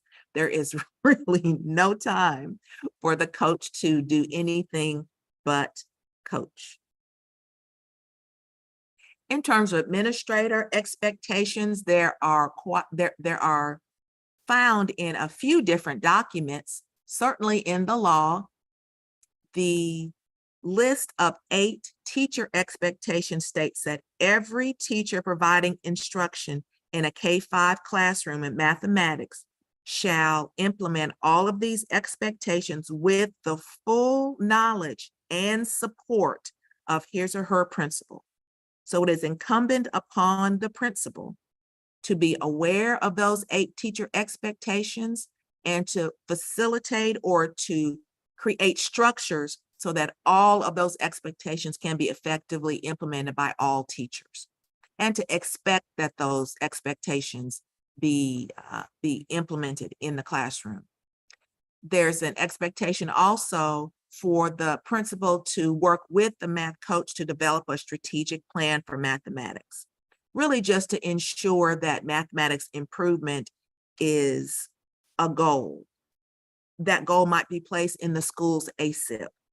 That will be a wonderful place for it to live. I've heard lots of feedback from regional coordinators about coaches working closely with their principals, and that's exactly what's to be expected. That's really wonderful. Principals, according to the PST manual, definitely facilitates MTSS meetings and should also collaboratively and actively participate in support and in professional learning. Everyone counts. This is the professional learning opportunity that I mentioned earlier as part of the partnership between ARI, MTSS, and OMI. One session that will result in a PLU, ACLD PLU, is going to be facilitated by both OMI and MTSS. We are super excited about this. This replaces the half-day leaders count, students count. It will be held in each in-service region. You should have seen flyers with the dates for all of these sessions, and it's required if there are full and limited support principals on the line or district leaders. If you have full or limited support schools in your district as identified through the law, they are required to attend. Please follow us on social media, and I appreciate everyone's attention. Thank you.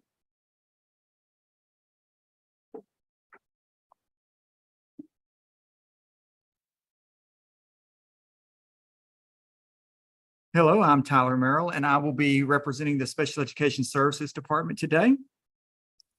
We are going to go over a few resources that we have available for all of our teachers and staff, but we want to make sure that everyone is aware of how we can support you as districts as well.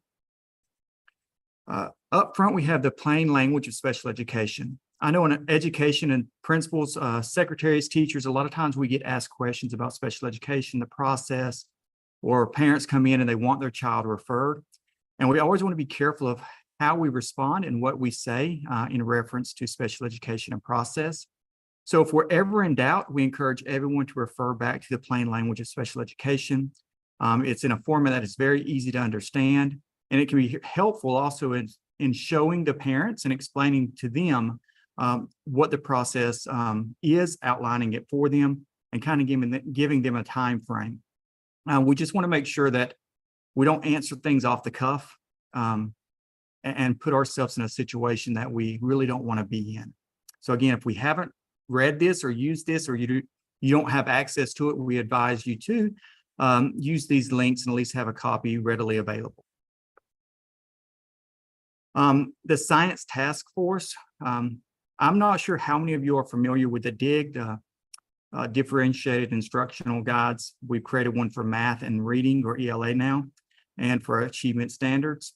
We're working on the Science Differentiated Instructional Guide, and we're asking that teachers across the state, if they would be interested in participating in this, to complete the application, and then we will be in touch with them. So if each of you could just share these resources and make sure it's disseminated throughout your schools so we can get a good sample of educators throughout the state.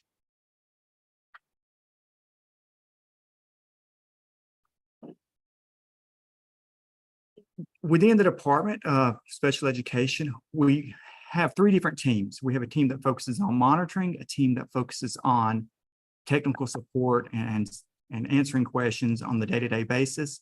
But we also have a team that focuses solely on the instructional practices within special education. So we want to make sure that those toolkits and resources are being shared throughout the state. Almost every conference, every training we do share this with the teachers, but we're always surprised that those that don't have access or didn't know that these resources were available. So again, just another toolkit for our inclusion and resource special education teachers and our alternative achievement special education teachers. But these resources are also very helpful for our general education teachers because it gives them instructional strategies that they could use in Tier 1 and Tier 2 that it would align with the MTSS and RTI approach. So again, just another resource for our educators to use to help close the gaps.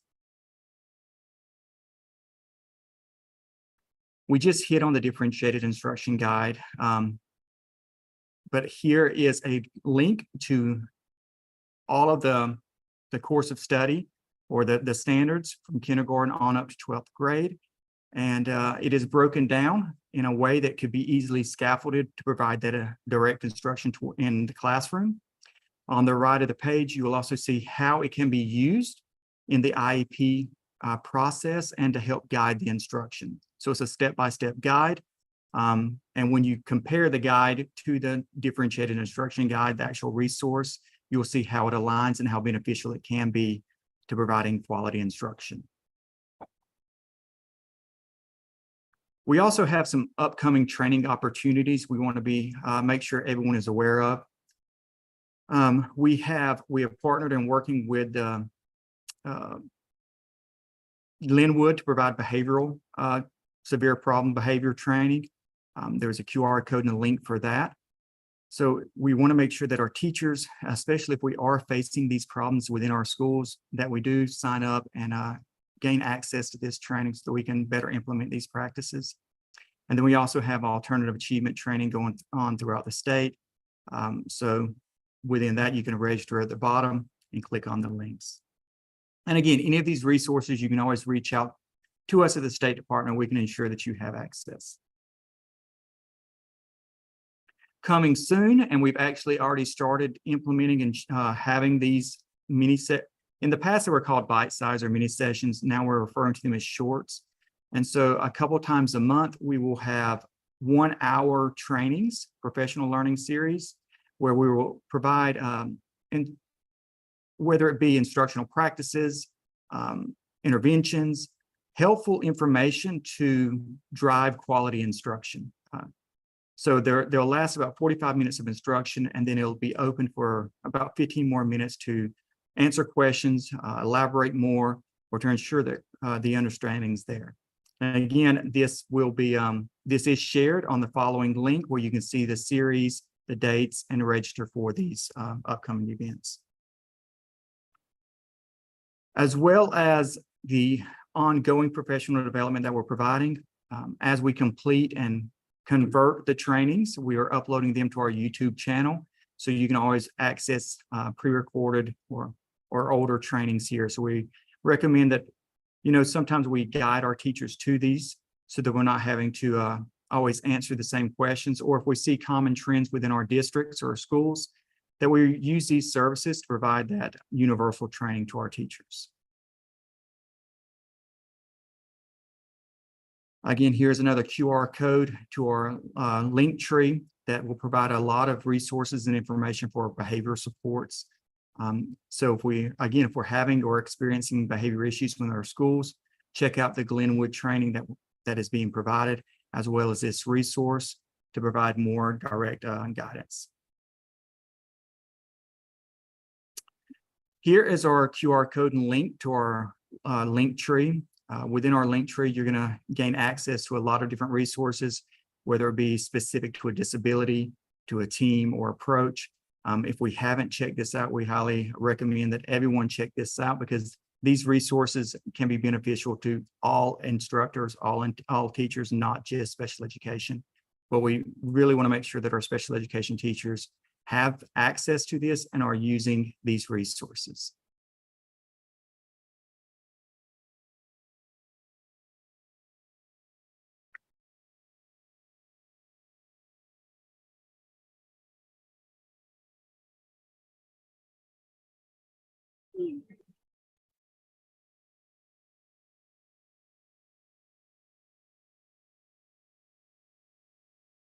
At this time, we will forward to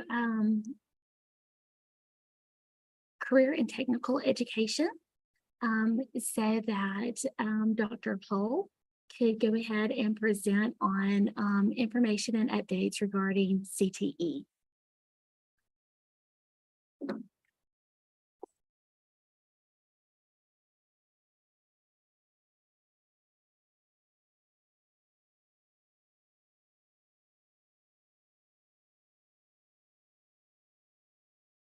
All right, well, good morning, everyone.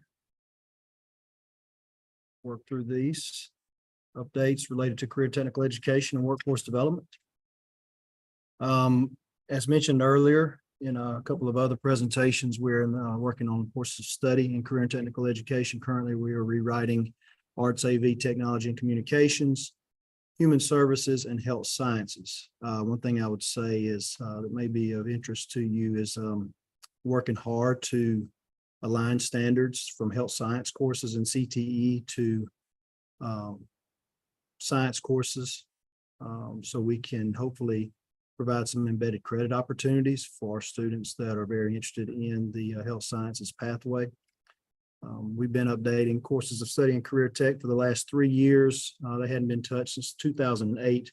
And so there's a lot of great updates that are going on, and we'll continue that process as we move forward. Other information here on this slide is just related to the process, excuse me, as well as how committee members are appointed. I think we've already gone through that today. Agri-Science Extended Education Extended Grant is out. I believe those are actually, they haven't, let's see, it's like October. It needs to be submitted. So please be aware that grant went out. And if you have any questions on that, you can direct those to Ken Seeley in my office. His last name is S-E-A-L-Y, Ken Seeley. Future Teachers of Alabama, we manage that grant in conjunction with AEA through the Career Tech Office. One question I get frequently is FTA a student organization in Career Tech? It's not a Career Tech student organization. But it is something that we place a lot of value in, and that it helps us to identify students in middle and high schools that may be interested in going into education as a career field. And many times they do run in conjunction with our FCCLA programs that have education and training courses that are being offered. So we manage that grant. One of the things that we pushed hard for over the last year was get an increase in the stipend from $500 to $1,000. So we think that that will attract even more applications. You see the QR code there for that. The deadline is fast approaching. I believe that is actually, that was yesterday, I'm sorry. So if you have one of those in the works and you haven't got it turned in, I'm not sure if we'll be able to accept it or not, but you could direct your questions on that to Teresa Long. Teresa Long is in the CTE section. Computer science, the person in my section that leads computer science is Dawn Morrison. Many of you probably know her and work with her. We've got a lot of great things going on in computer science. The FY24 budget actually doubled the line item from $3 million to $6 million. So we anticipate a lot of great support, great resources, additional grant funding, as well as more training that will be done as this initiative shifts into a full-blown K-12 initiative. So you see the QR code there for the expansion data report. The middle school programming grant for computer science will be coming soon. And then the Governor's App Challenge, which has been a very successful initiative that's been run for a few years. The QR code is there for that as well. Hopefully you'll be able to participate. Our Career Tech student organizations, a very important part of what we do in Career Tech. We have our Alabama Joint Leadership Development Conference coming up. We have two of those. One is October 3rd in Mobile.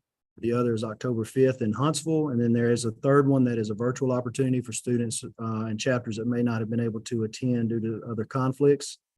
But this is a great event. We pull in members and officers from all of our CTSOs together for some really powerful training, some inspirational speakers, some opportunities for them to work together across different LEAs and get to know different people and just learn about leadership and self-confidence, community service, teamwork, critical thinking, responsibility, all the great things that we do in Career Tech. This is really a very focused event that carries out a lot of that.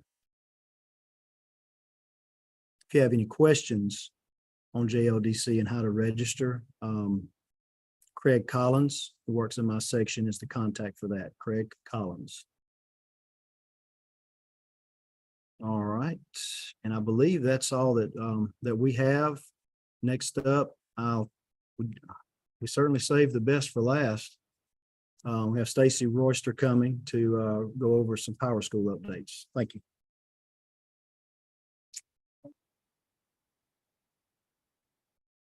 Thank you, everyone, and good morning. I want to start off with something that we released this summer at AETC and at Mega. We kind of took a page out of curriculum and instructions book when they created the principals calendar. One of the things that I had as a personal goal was to create a calendar of all of the data entry points that needed to be done inside of Power School. So it took about 4 months to put this together, but this was a comprehensive 12-month calendar of every piece and part of data and linking you to the how-tos for that information. One of the things that I noticed last year is there's been a lot of turnover in key roles in districts about data input into our SIS, whether they used to be iNow employees or not. Just a lot of that historical data did not get rolled down to the new users.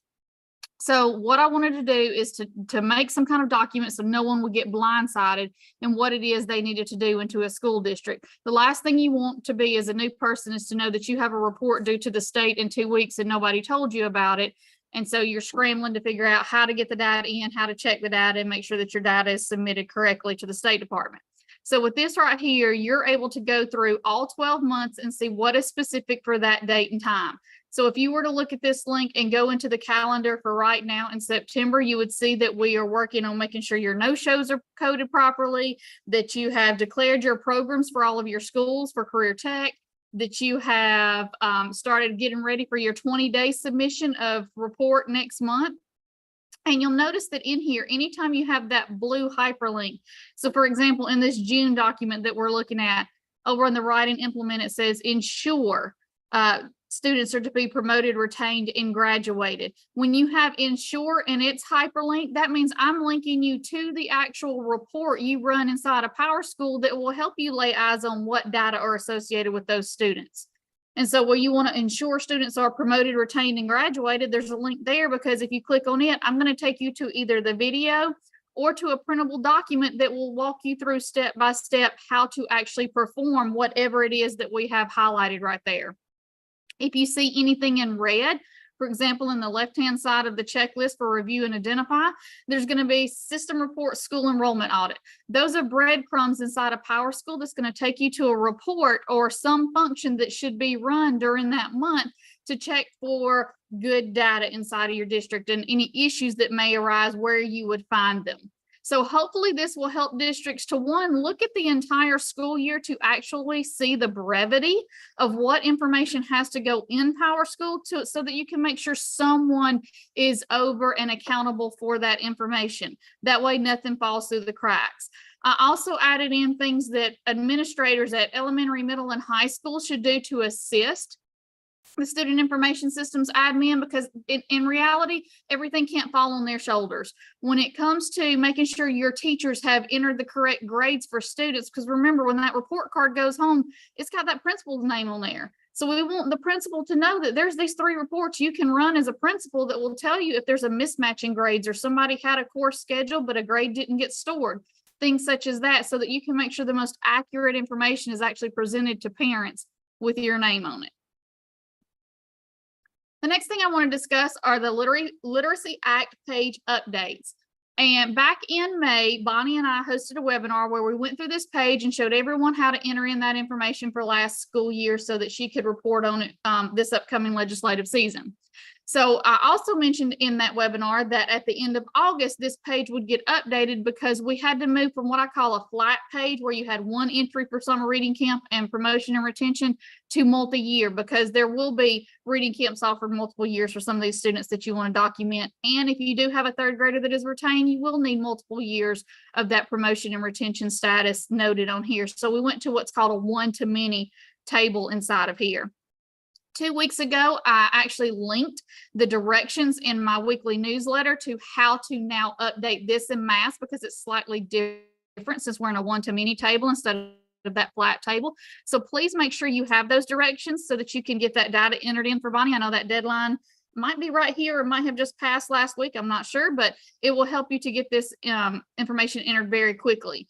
And just as an FYI, you can see the Numeracy Act page. It will be modeled the same way as this Legislative Act page, and the same type of uploads will be used. So that way we can keep consistency and understanding of how this data works inside of here. One other thing, and I will say there is a slight update that's going to be coming to this report right here. We did provide you an enterprise report that your district can install so that you can run a report to see what all students you have entered Literacy Act information on and exactly what information you entered on them. That way we have that assurance. That's going to be in that data calendar. Ensure that you have entered in your Literacy Act information by the end of the school year for this upcoming, for this current year. And so you'll be able to run that report. So right now, I will tell you the report got broken because of that table change. My developer has it in his hands right now, and he should have it to me by Friday. So Monday morning, everybody on the call, make sure your admin grabs the new one out of the newsletter and installs it for you. On the topic of enterprise reports, not only do we have the Literacy Act report for you, but we have spent all of last year creating close to 60 separate enterprise reports to give districts that one button click report that will give you information off of all of your, what I'm going to call big topics. Literacy Act. A lot of times you want to pull a report of your immigrant migrant, your homeless, your home language survey, your CMP, who's out of district, who's got XYZ. These are, I just listed some of the key ones that I know I get asked about quite a bit, that you can, as long as your district has installed them for you, you can go run without having to have any scripted knowledge or anything like that inside of PowerSchool. We are building these reports out and handing them to you. The responsibility of the district is to actually get them installed and accessible for their users. So if you go to your enterprise reports page in PowerSchool and you don't see these reports, I highly suggest reaching out to your district PowerSchool admin to ask that those are installed. And I've linked in here 2 different links. One, the reports, is to the spreadsheet of all 60 of the reports that we've created. And the installed will actually take you to the directions of how to set up enterprise reports in case your district has not yet set those up and you have a maybe a new person over PowerSchool that doesn't know how to do it, we have a great video there to walk you through it. We also have a new page for the seal of biliteracy. I've gotten quite a few emails from people about how are we going to document that inside of PowerSchool. And I will tell you, I'm working hand in hand with Maria Franco on this. You can see the seal of biliteracy page right now. There's two parts to it. There is a checkbox so that once the student has been awarded the seal, you'll be able to check that box. The reason we have that kind of simple box there is because part of the requirements of that seal of biliteracy is for you to actually add it to the student transcript. In order for something to go onto the transcript in PowerSchool, it has to have a DAC code. I'm going to get a little technical there, that your PowerSchool administrator has to call to the transcript. So that checkbox gives them a code that they can use so that they can then put the wording on there that a student has received that seal of biliteracy. You will have to document which assessments they passed and completed that are designating them to say that they were awarded that seal by your district. So you'll see that there's a little add button there, and it's going to bring up basically these 4 boxes, this box that has 4 fields like you see right here, where you'll have to say what language. So maybe it was Chinese, maybe the assessment was the IB test, the date they took the test, and the score they made on it. The requirements that's in the manual for it that came out from the state is very detailed in this and very specific. That is the part Maria and I are working on right now, are listing out all the languages and all of the assessments.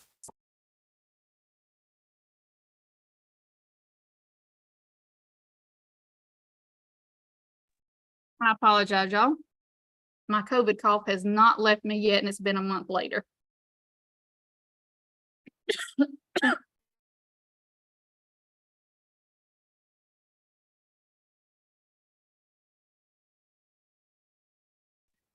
The last thing that I wanted to discuss is the Unified Insights rollout. Currently, we are in the security setup phase across the state. Each district is individually receiving an email asking them to test their security sign-on logins. Each district, excuse me, by now should have mapped their users to roles that will give them either school level view, district level view, dashboard view, or actual kid data view. Once that email comes to your district, it's going to come to your district PowerSchool administrator and to your district technology coordinator, and it's going to ask them to test a couple of users who they've mapped roles to already.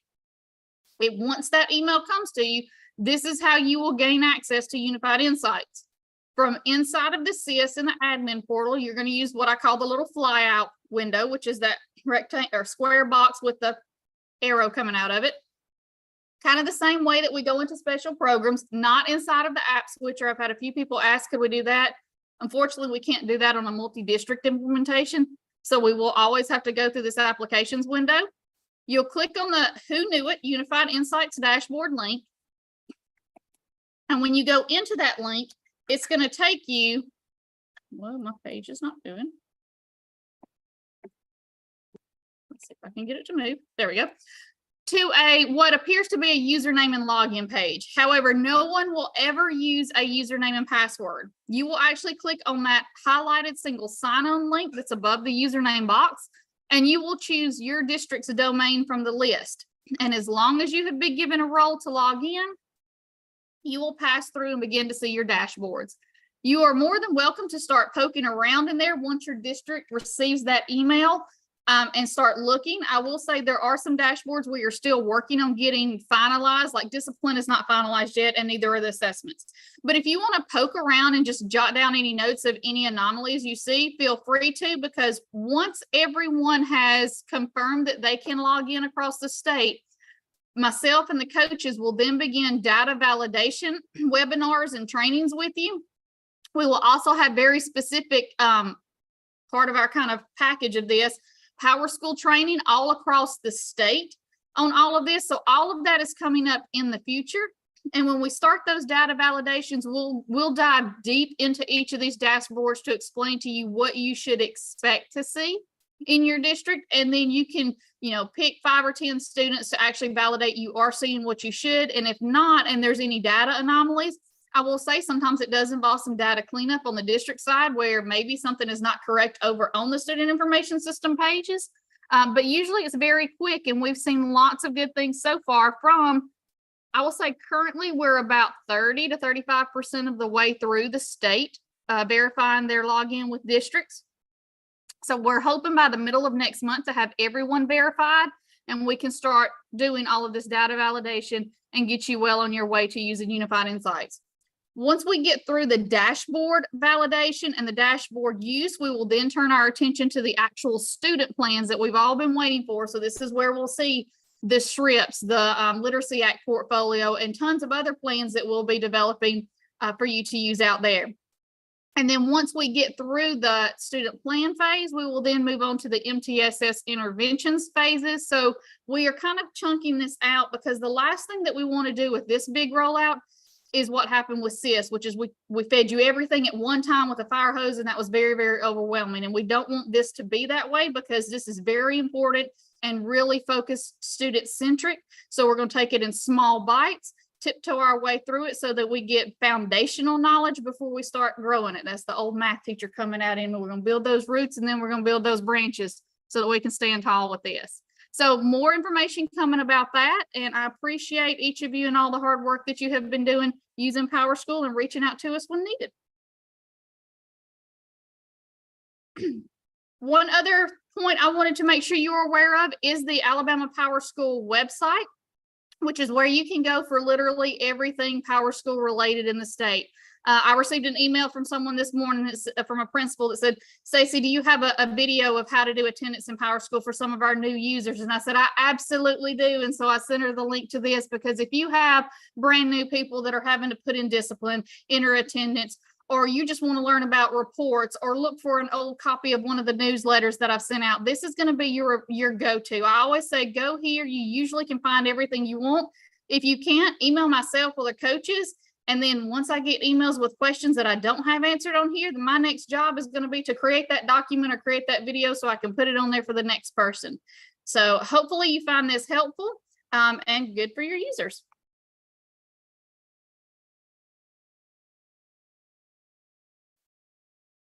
And then this is just a reminder of this afternoon's session, a game changer for standards and curricular. So the link is inside here with the password to join. Kendall Tankersley, who's one of our PowerSchool coaches across the state, will be presenting. I'm not sure if Sean will be there as well, but I know Kendall will, to kind of show you how to go through and assign standards to assignments within PowerSchool PowerTeacher Pro.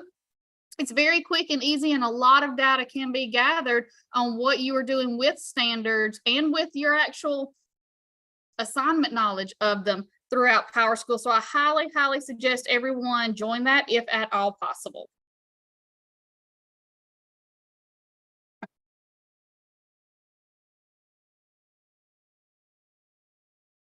Thank you, Stacey. At this time, Dr. Shields has joined us. And so I'm going to go back to a couple of slides referencing accountability.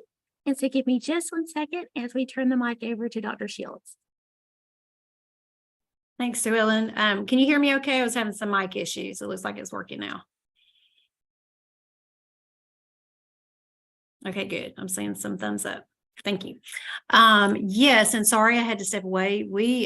Gosh, that was so much fun in the next room, all these brand new teachers. So tell me this isn't crazy. There is a teacher in the next room who is in my old 8th grade English classroom at Rainbow Middle School. She is a brand new teacher, and she was telling me where she, teaches. I'm like, where's your classroom?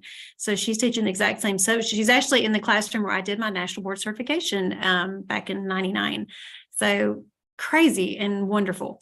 So I did have a few things just to kind of throw out about accountability. I know I'm looking through the list of our folks that are online, and I know that many of you attended the Federal Programs Conference a couple of weeks ago. So we just lifted up a few things that we thought were specifically pertinent to our curriculum leads across the state. One is we get a lot of questions. When's the report card coming out? As always, our standard answer is it will be published in the fall. If we stick to historically, it's usually end of November, beginning of December. But as soon as we know something, we will be certain to pass that on.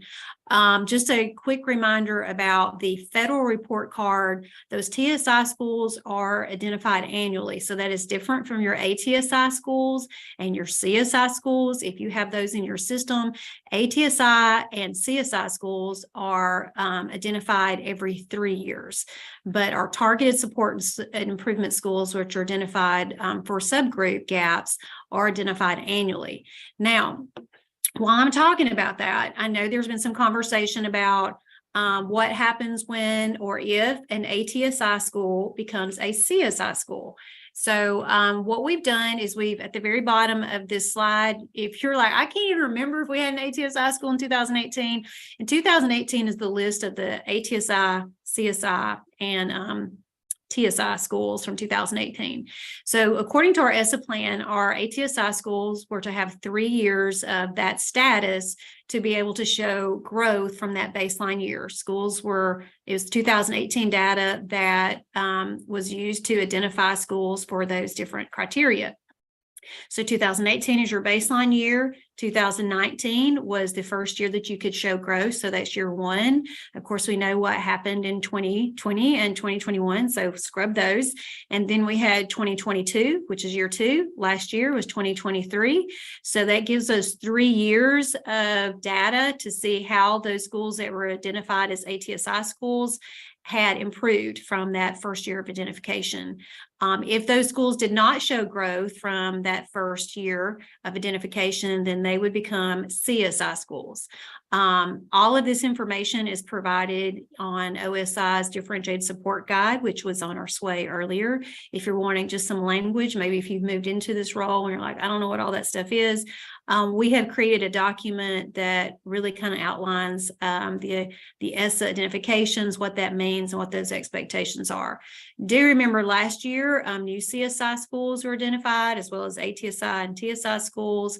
So we've given you both lists just so you didn't have to dig for it. On the next slide, something I know every one of us are so happy to see, and is something we have been asking for a long time. The failing school law, also known as the Alabama Accountability Act, has been amended, and we are no longer using the term failing school. None of us appreciated that term, because just as we never give up on a failing student, we never give up on a struggling school. So moving forward, when schools are identified this fall, they will be identified by the state report card and labeled as priority schools if they earn a D or an F on the overall state report card. Much of the same law, same language for the Accountability Act remained the same, but we wanted you to know that we are thrilled that the legislature has decided to move away from that term. Also, I think this is going to make our lives a lot easier. We've been sharing in some other meetings across the state that there are some schools that got, I don't know, an 82 on the report card. And then when the failing school list came out, they were on the failing school list, because the failing school list was based solely on math and reading proficiency, whereas the report card is looking at growth and achievement and attendance and grad rate and all of those sorts of things. And it's very hard to explain to a community and parents that our school got a B on the report card, but was, when the failing school list came out, is also on this list. So now at least there will be a much greater degree of continuity, that everything is falling under that report card purview. If you have any questions related to accountability, you may have heard that Mr. Paul Barner has recently retired, which is devastating, because he has been just a wonderful servant-hearted leader in this work. And we are really pleased that his colleagues, Dr. Marcus Vandifer, Mr. Willie Horn, who have the same mindset about this work, are willing and happy to answer any questions that you may have. Do remember, if you are if you serve an ATSI school or a CSI or TSI school, as you're working through those, the ACIPs, that your ACIP should be reflecting those specific criteria based on their identification. Outside of that, I'm not sure if Sean is still in the room because I'm in a totally separate space, but we wanted to make sure that you had access to all the slides and resources. I've actually just got a chance to look at the Jamboard. I love that each of you can go to our, slide and ask us questions specifically so that we can follow up with you. If you do put something on the Jamboard, be sure to include your name, maybe even your email address, if it's something you want a direct response to. Our many that are on the YouTube, which is our first time to do that. We have been monitoring your chat as well. So we appreciate being able to use two different ways to connect with you. We had some Zoom gremlins in the past, and I thought, you know what, let's just make sure that everybody has access. So we hope that's been helpful. The only virtual session that we will have this afternoon is the Power School session, which is a game changer, as Stacy said. And that session does not begin until 1. Sean, I'm going to pass it back to you in case there's anything else I may have overlooked.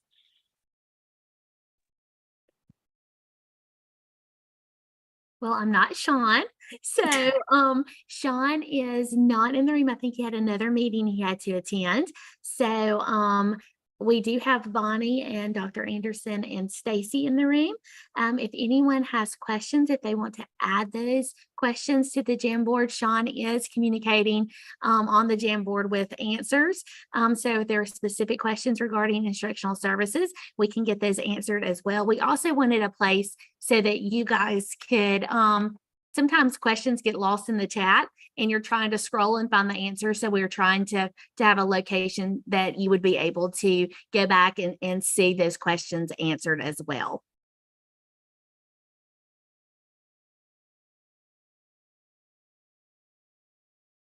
All right, well, we'll stay on for a few minutes. We've done that with the face-to-face sessions, just to stay on and see if there are some specific questions. I know Sue Ellen mentioned that we have some that are still in the room over there. I will stay on as well. I see some OMI questions coming in the chat, but for the rest of you that don't have questions, we hope to see you back at 1 for the Power School. Bring a friend and let us know how we can continue to serve you. Y'all have a great rest of the week. Thanks so much.